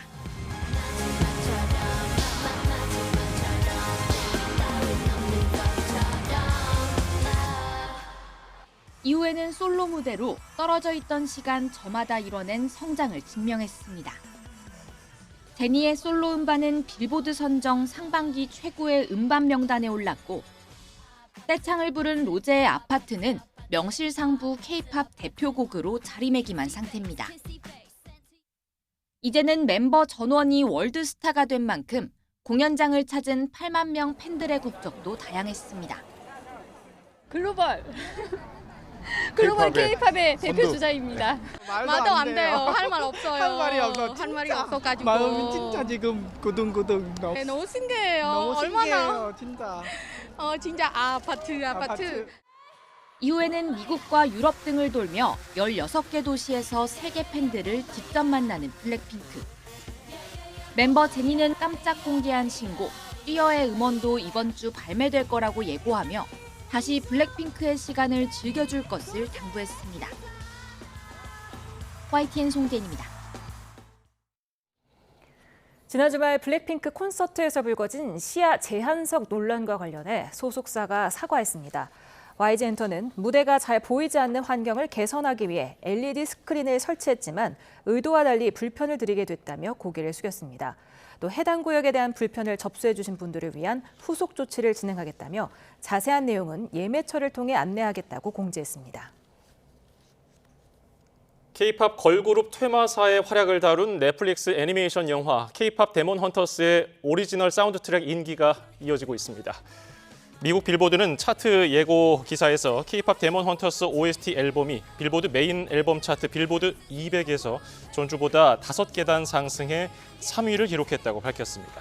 또 이 앨범은 올해 차트에서 가장 높은 순위를 차지한 사운드 트랙이자 애니메이션 사운드 트랙 중에서는 2022년 9주 1위를 기록한 엔칸토 이래 가장 높은 순위를 기록했다고 설명했습니다.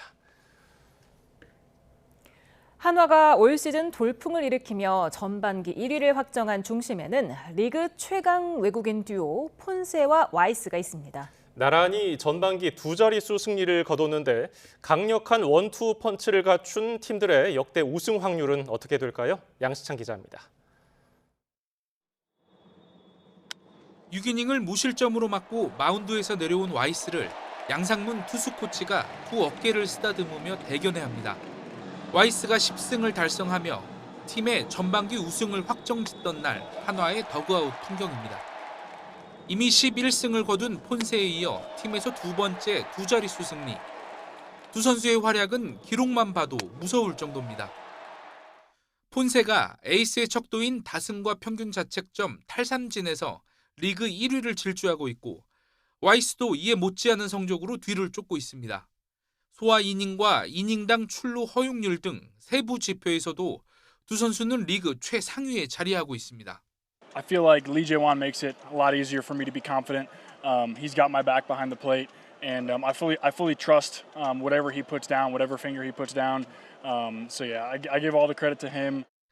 역대로 한 팀에서 투수 2명이 전반기에 2자릿수 승리를 가져간 경우는 지난 1991년 이후 모두 12차례. 해당 팀이 한국 시리즈에 진출한 건 모두 9번으로 75%에 이르고 최종 우승을 차지한 경우도 6차례, 절반에 달합니다. 확실한 원투 펀치를 보유한 한화가 가을 야구 진출은 물론 한국 시리즈 우승에 도전하는 것도 충분히 실현 가능한 스토리입니다. Because of Choi Jae-hoon, that's the only reason why I can do what I do. If it wasn't for him, I couldn't be doing this and having such a great year so far. 올 시즌 처음 마무리로 자리 잡은 김서현의 변함없는 활약과 원투 펀치를 바치는 류현진과 문동주 등 나머지 선발진의 꾸준한 승리가 이어진다면 한화는 최소한 꿈에 그리던 한국 시리즈 무대에 오를 수 있습니다. YTN 양시창입니다. 뜨거운 열기가 쌓여만 가고 있습니다. 내일은 바람의 방향이 동풍으로 바뀌면서 서쪽을 중심으로 폭염이 강해지겠는데요. 현재 대부분 지역에 폭염특보가 발효 중이고 오늘 서울에는 올해 첫 폭염경보가 내려졌습니다. 밤사이 열대야가 나타나며 내일 아침도 후텁지근하겠고 한낮에는 서울과 대전 36도로 올여름 들어서 가장 덥겠습니다. 반면 동해안 지역은 강릉이 30도에 그치는 등 폭염이 다소 누그러지겠습니다. 치솟는 기온에 대기 불안정이 심해지며 내일도 곳곳에 소나기가 쏟아지겠는데요. 출근길 우산 하나 챙기셔야겠습니다. 남은 한 주간 서쪽 지방을 중심으로 고온 현상이 계속될 전망입니다. 지금까지 날씨 정보였습니다.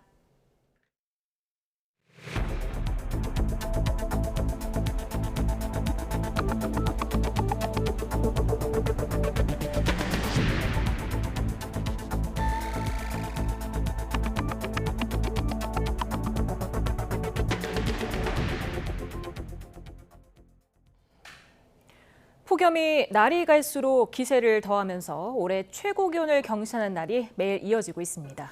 오늘 경남 밀양 기온이 39.2도씨로 어제 강릉 38.7도씨 기록을 하루 만에 갈아치웠습니다. 이윤재 기자입니다. 백사장에 들어누워 파도를 맞습니다. 몸 전체를 담가 머리만 내놓고 더위를 식히기도 합니다. 가마솥 더위를 날리기엔 시원한 바다가 제격입니다. 하지만 낮 더위는 밤에도 멈추지 않았습니다. 밤사이 강릉에는 최저 기온이 30도를 웃도는 초열대야가 나타났습니다. 방학 기온가 32도 정도 되니까 에어컨 안 켜면 잠을 못 자지요. 그리고 저희는 아기가 있기 때문에 더 덥고 더 힘들고. 숨이 턱턱 막히는 더위에 도심으로 나서는 발걸음도 뚝 끊겼습니다. 거리에 나선 사람들은 양산으로 햇볕을 가리고 음료로 더위를 식히기 바쁩니다. 가끔 불어오는 바람마저 열기가 가득해 마치 에어컨 실외기 앞에 서 있는 듯합니다. 걸을 때는 몰랐는데 가만히 있으니까 더 더운 것 같고 에어컨 실외기 앞이랑 그냥 걸어 다니는 거랑 똑같은 것 같아요. 진짜 데프리카 시작된 것 같다 이런 느낌. 남부지방에 폭염특보가 내려진 지 열하루째.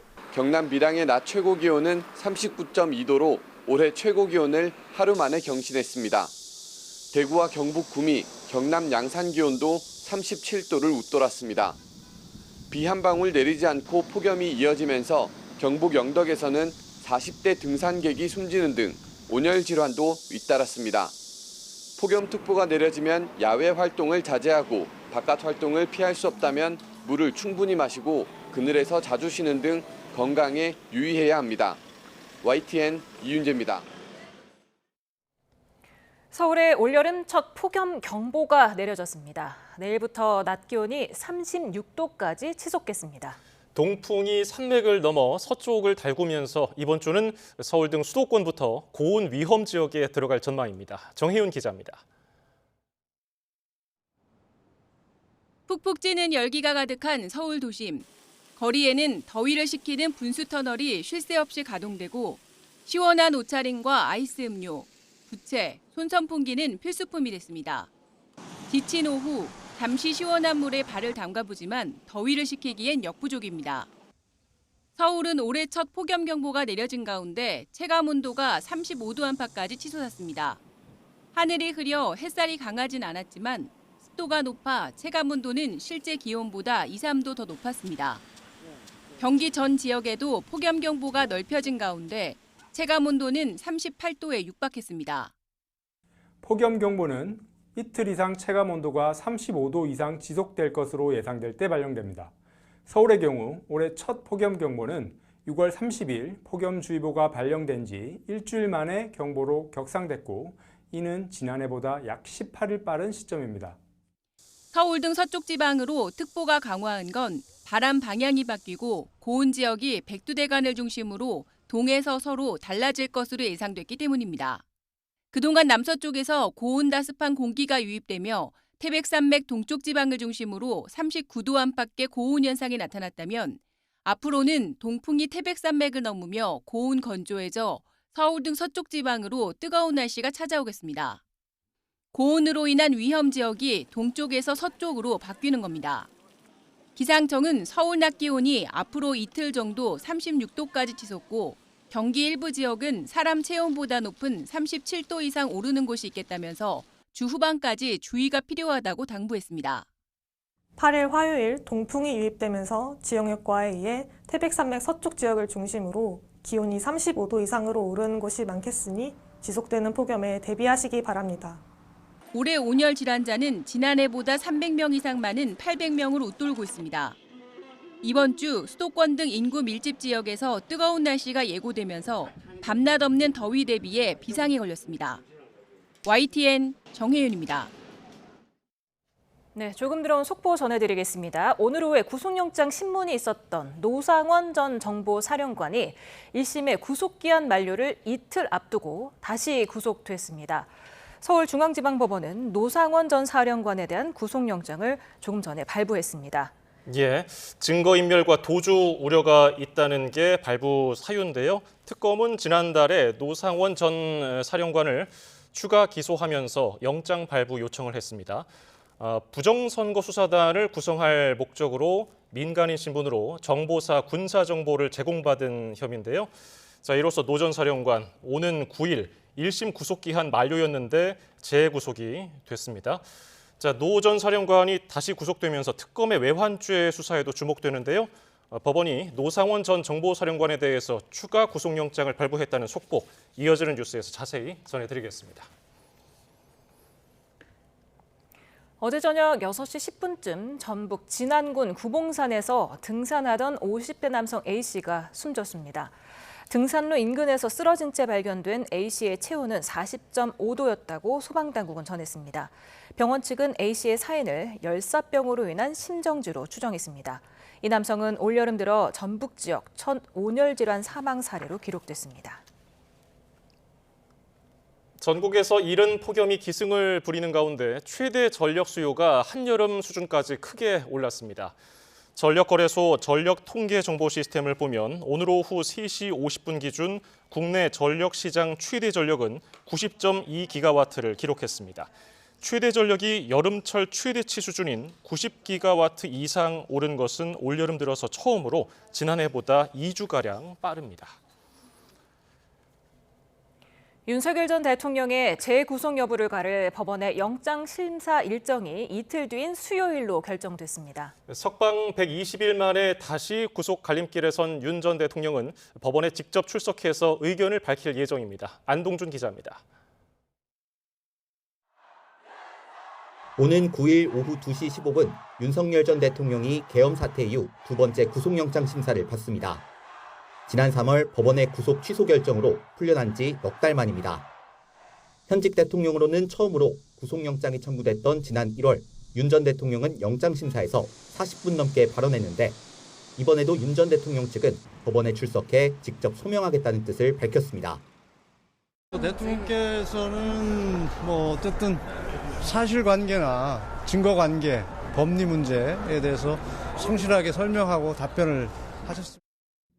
윤 전 대통령은 계엄을 선포하기 전 국무회의에서 특정 국무위원만 소집해 다른 위원들의 권한 행사를 방해하고 법적 하자를 보완하려고 계엄 선포문을 작성했다가 폐기한 혐의도 받습니다. 경호처에 체포영장을 저지하라고 지시한 혐의도 구속영장에 포함됐습니다. 법원이 영장을 발부하면 윤 전 대통령은 약 120일 만에 다시 구속돼 수사를 받게 됩니다. 윤 전 대통령의 구속 여부는 이르면 오는 9일 밤이나 다음 날 새벽에 결정될 전망입니다. YTN 안동준입니다. 내란 특검팀이 윤석열 전 대통령에 대한 구속영장 청구서가 변호인단을 통해 유출됐다며 엄정 처리하겠다고 경고했습니다. 박지영 특검보는 변호인 측에 의해 주민번호와 관련자 진술이 담긴 영장 전부가 유출된 사실을 확인했다며 심각한 우려를 표하지 않을 수 없다고 밝혔습니다. 그러면서 주민번호 유출은 심각한 범죄이고 관련자 진술의 언론 노출은 진술자들의 심리에 부정적인 영향을 미쳐 수사 방해로 평가될 수 있다고 강조했습니다. 윤석열 전 대통령이 지난 1월 자신의 체포를 막기 위해 경호처에 총기를 휴대한 상태로 순찰하라고 지시한 정황을 내란 특검팀이 확보했습니다. 특검팀은 이 같은 내용을 윤 전 대통령의 구속영장에도 적시했습니다. 한동호 기자입니다. 지난 1월 7일 경찰과 공수처의 2차 체포영장 집행을 앞두고 윤석열 전 대통령은 당시 김성훈 경호처 차장에게 문자 메시지를 보낸 것으로 조사됐습니다. 경호처는 전현직 국군 통수권자의 안전만 생각한다는 내용으로 자신에 대한 체포 저지에 강력히 나서라는 지시로 해석됩니다. 나흘 뒤 김 전 차장과 이광우 당시 경호본부장이 참석한 관저 오찬 자리에서 윤 전 대통령이 경찰 특공대가 들어온다고 하는데 경찰은 총 쏠 실력도 없다고 강조한 것으로 특검 수사로 드러났습니다. 이어 경호관들이 총은 훨씬 잘 쏜다면서 총기를 갖고 있는 것만 보여줘도 경찰이 두려워할 것이라고 말했다는 게 특검 수사 내용입니다. 경호처에 총기 휴대 순찰을 지시한 건데 실제 화면에 포착되기도 했습니다. 특검팀은 이 같은 내용을 윤 전 대통령에 대한 구속영장에 적시하며 특수공무집행방해와 직권남용 권리행사방해, 범인 도피교사 혐의를 적용했습니다. 또 계엄 관련 수사가 본격적으로 시작되던 지난해 12월 7일엔 윤 전 대통령이 김성훈 전 차장에게 3차례나 전화해 비하폰 기록에 대해 빨리 조치해야 하지 않겠느냐고 다그친 것으로 파악됐습니다. 윤 전 대통령 측은 법리적으로 범죄가 성립할 수 없다며 혐의를 모두 부인하는 가운데 계엄 전후 감춰렸던 윤 전 대통령의 행적이 하나둘 실체를 드러낼지 관심입니다. YTN 한동우입니다. 내란 특검이 윤석열 전 대통령 구속영장 청구서에 한덕수 전 총리가 사후 계엄 선포문을 만드는 데 공모했다고 적시했습니다. 특검이 한 전 총리에 대한 신병 확보를 시도할지 주목됩니다. 김철희 기자입니다. 내란 특검은 윤석열 전 대통령이 비상계엄 당일 정해진 절차를 따르지 않았다고 구속영장에 적시했습니다. 계엄 선포는 문서를 통해야 하고 한덕수 전 총리 등이 여기에 부서, 즉 서명하는 것을 생략했다는 취지입니다. 특검 수사 결과 강희구 전 대통령실 부속실장은 계엄 선포 이후 대통령의 행위는 문서에 의해야 한다는 김주연 전 민정수석의 말을 듣고 허위 선포문을 꾸민 것으로 드러났습니다. 계엄 사흘 뒤인 지난해 12월 6일 저녁 한덕수 전 총리가 이 문서에 서명했고 김용현 전 국방부 장관과 윤 전 대통령도 부설안을 채웠습니다. 그런데 한 전 총리는 이틀 뒤 검경 수사가 본격화하자 문제가 될 수 있겠다며 서명을 없던 일로 하자고 요청해 사후 계엄 선포문은 폐기됐습니다. 특검은 한 전 총리가 허위 공문서 작성과 폐기에 공모한 것으로 판단하고 있습니다. 한 전 총리는 그러나 국회에서 계엄 당일 서명을 거부했다는 주장만 반복했습니다. 대통령의 국법상 행위는 문서로 하고 국무총리와 관계 국무위원이 부서한다고 헌법에 돼 있죠. 그렇습니다. 비상계엄 선포도 그 절차 거쳤습니까? 전혀 본 적도 없습니다. 특검은 지난 2일 한 전 총리를 조사하며 선포문 작성과 폐기 과정에 대해 집중적으로 추궁한 거로 알려졌습니다. 특검이 영장에서 한덕수 전 총리를 여러 범행의 공범으로 거론한 만큼 구속영장 청구 가능성 역시 배제할 순 없다는 관측이 나옵니다. YTN 김철입니다. 최상병 사건과 관련해 VIP 경로설의 핵심 인물로 꼽히는 김계환 전 해병대 사령관이 최상병 특검에 출석했습니다. 김 전 사령관은 윤석열 전 대통령 등 윗선의 외압이 작용하도록 관여한 것으로 의심받고 있는 만큼 피의자로 조사가 진행됐습니다. 김주영 기자입니다.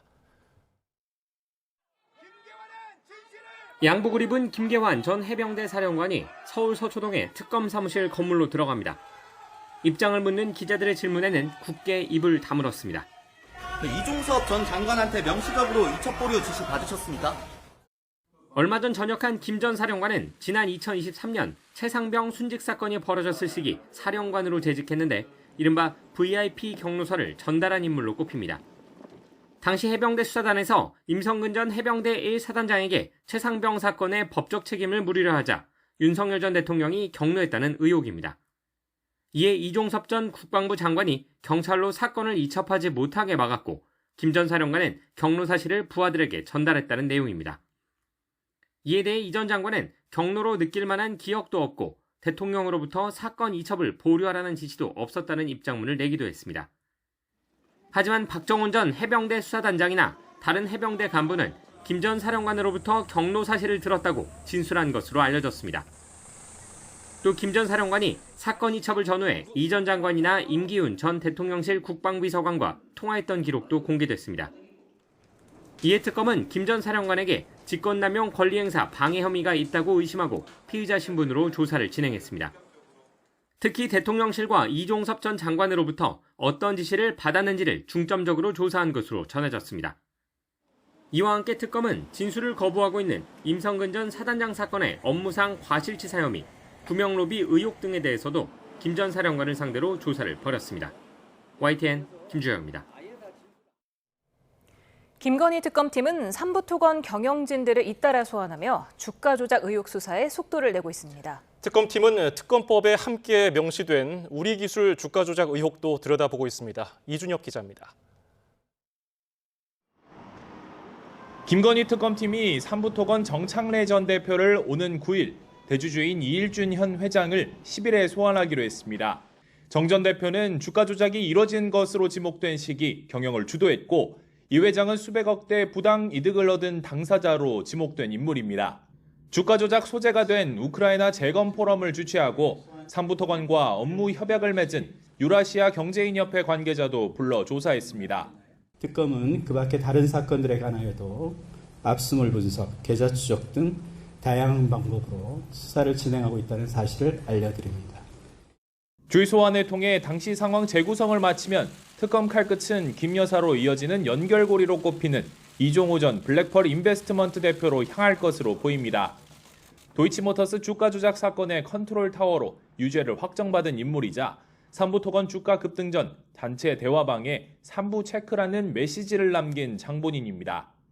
특검은 도이치 3부 사건과 한묶음으로 제기된 우리기술 주가 조작 의혹도 살펴보고 있습니다. 이 전 대표를 비롯한 도이치모터스 주가 조작 주범들이 2010년에서 2011년 우리기술의 시세 조종에도 가담했고 여기에 김 여사와 윤석열 전 대통령 장모 최은순 씨의 계좌가 활용됐다는 의혹인데 부당이득 규모가 50억 원 이상이어야 공소시효를 넘기지 않게 돼 특검은 이를 따져보고 있다고 설명했습니다. 특검은 윤석열 전 대통령 부부의 공천 개입과 여론조사 조작 의혹을 최초 제보한 강혜경 씨의 소환 일정도 조율하고 있는데 나머지 의혹에 대해서도 차례로 김 여사를 향한 수사망을 좁혀갈 전망입니다. YTN 이준엽입니다. 국민의힘 김선교 의원은 김건희 특검이 양평고속도로 특혜 의혹과 관련해서 자신을 출국 금지한 데 대해 명백한 야당 탄압이자 수준 낮은 정치 보복이라고 비판했습니다. 김 의원은 오늘 국회 기자회견에서 특검이 일방적으로 자신을 출국 금지했는데 장난은 그만하고 제발 불러서 조사해 주기를 바란다며 이같이 말했습니다.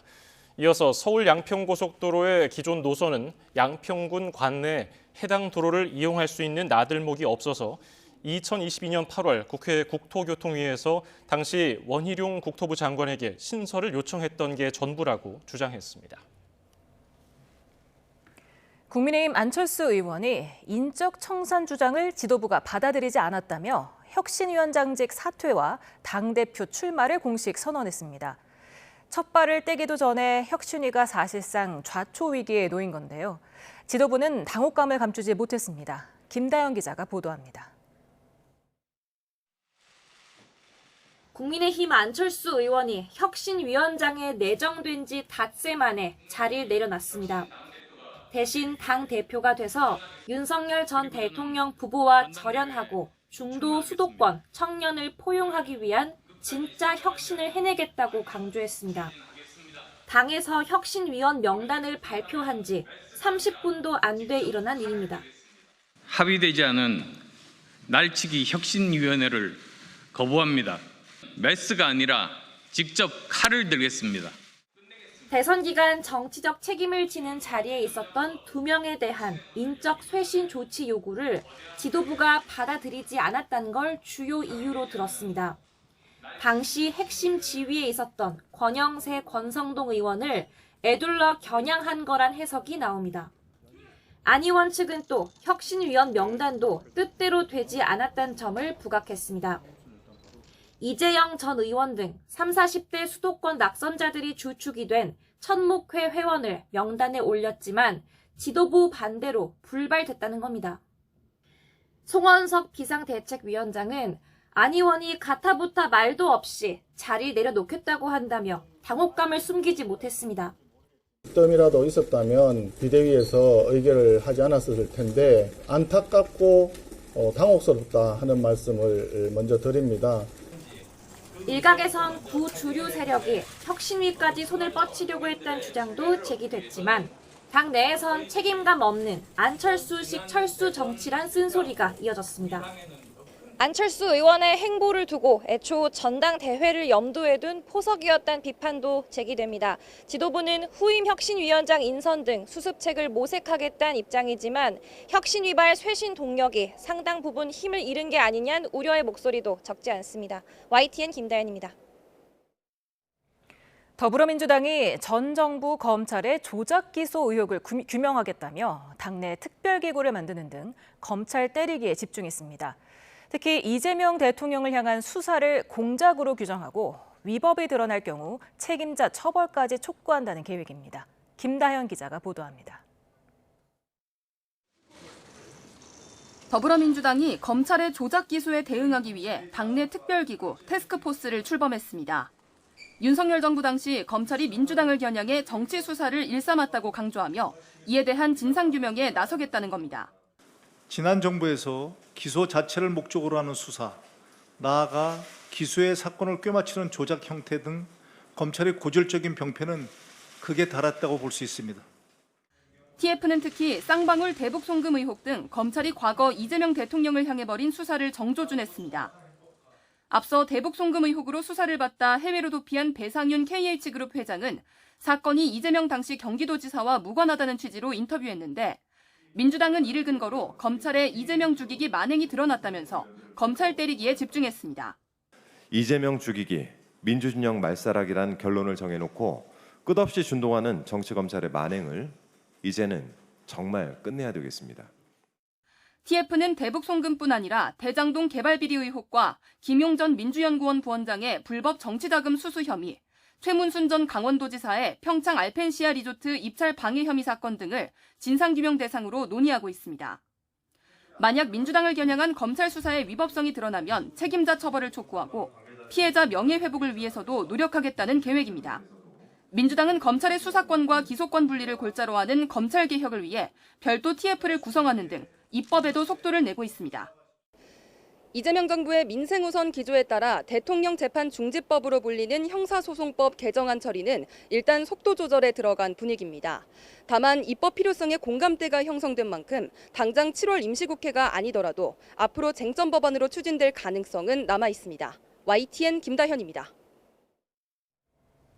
7월 임시국회 시작과 함께 더불어민주당은 윤석열 전 대통령이 거부권을 행사한 법안을 속도감 있게 처리하겠다고 공언했습니다.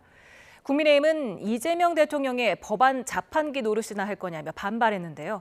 7월 임시국회에서도 여야의 강대강 대치가 예상됩니다. 임성재 기자의 보도입니다. 7월 임시국회 첫날 여야 정책위의장은 상견례 자리에서 덕담을 주고받으며 견해차가 크지 않은 민생 관련 법안을 신속하게 처리하자고 뜻을 모았습니다. 여야가 바뀌었습니다만 역지사지의 자세로 정책 협의에 임하겠다 하는 색깔을 맞춰서 옷을 한번 입고 와봤습니다. 민생 앞에는 여야가 따로 없다는 것을. 지난 대선 공통공약을 논의하는 협의체를 가동해 실무진 차원에서 협의해 나가기로 약속했지만 화기애애한 분위기는 오래가지 못했습니다. 국회 과방위 전체회의에서 윤석열 전 대통령의 제2요구로 처리가 무산됐던 방송 3법이 민주당 주도로 통과되는 과정에서 고성이 오간 겁니다. 국민의힘은 여당이 충분한 협의도 없이 또 독주에 나섰다고 항의하며 일부 의원이 퇴장했고 우리가 정권 잡았으니까 방송 우리 걸로 할 거야 이렇게 얘기를 하라고요. 차라리 협치하겠다는 말 하지 마세요. 민주당은 법안 논의 과정에 제대로 참여하지도 않아놓고선 협치를 입에 올리느냐고 맞받았습니다. 소위 안 들어오셨잖아요. 국민의힘 의원들이 거의 안 들어오셨어요. 무슨 협의를 해요? 여야 대치가 격렬해지는 이 같은 모습은 앞으로도 반복될 것으로 보이는데 민주당은 윤 전 대통령의 거부권으로 좌초된 법안부터 최우선 처리하겠다는 의지를 재확인하고 나섰습니다.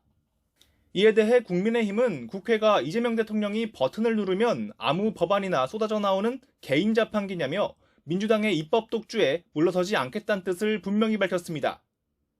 다음 주부터는 이재명 정부의 장관 후보자들 인사청문회도 줄줄이 예정돼 있는데 인사청문 전국과 입법 충돌이 맞물리면서 가뜩이나 냉랭한 전국이 더 얼어붙을 수 있다는 관측도 나옵니다. YTN 임성재입니다.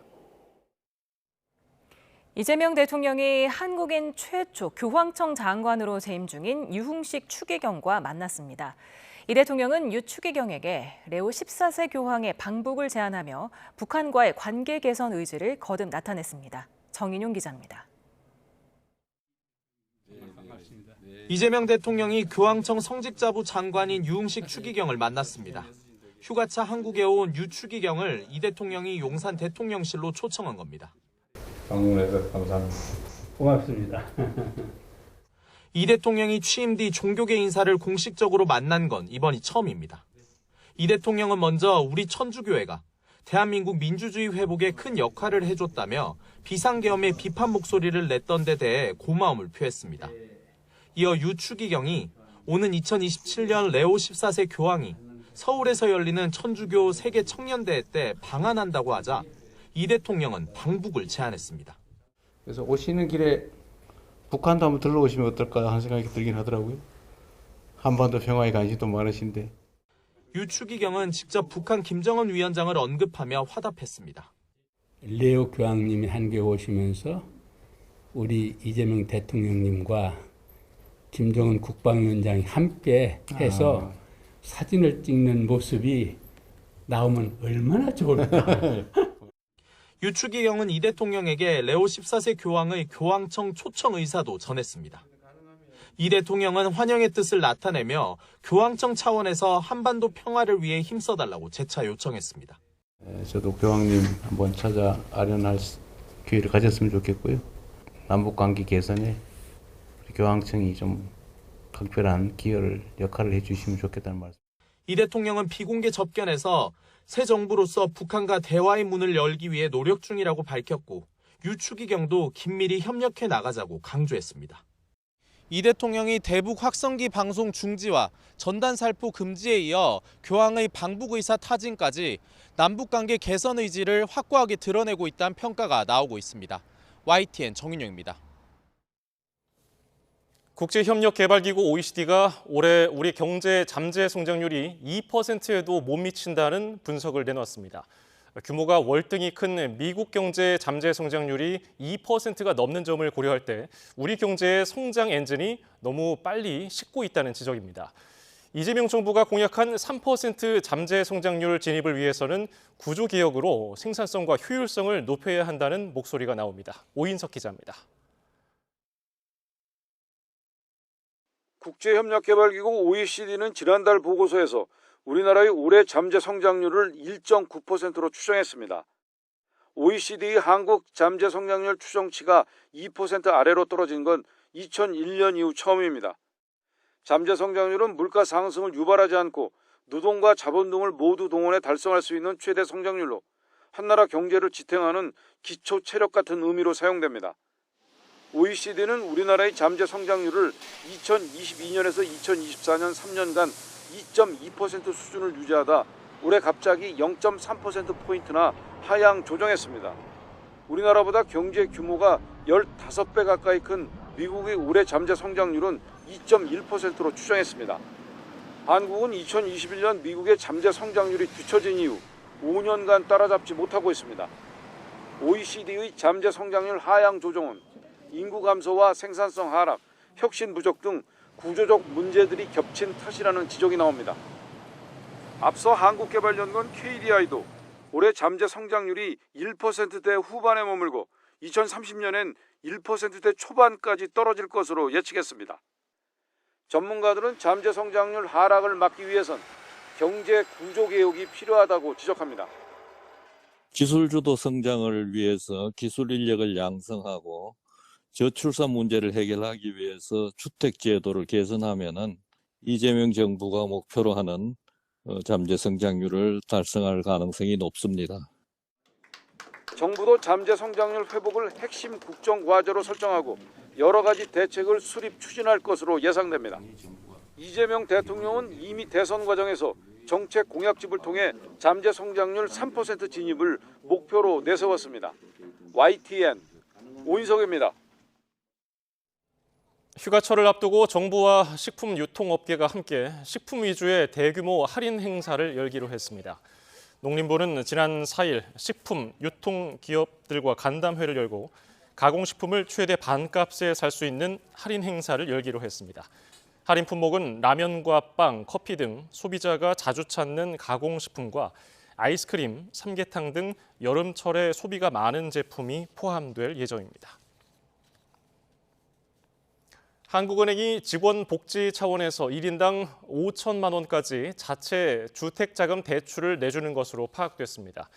국회 기재위 소속 조국혁신당 차규근 의원이 한은에서 받은 자료를 보면 한은은 올해 1분기 말 기준 직원 112명에게 45억 8천만 원의 주택자금 대출을 지원했습니다.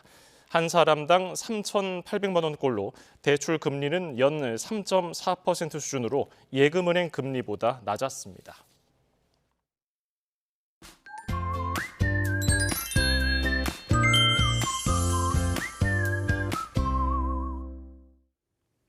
연일 사우나에 들어온 것 같은 무더위가 이어지고 있습니다. 내일은 바람의 방향이 동풍으로 바뀌면서 태백산맥 서쪽을 중심으로 폭염이 강화하겠는데요.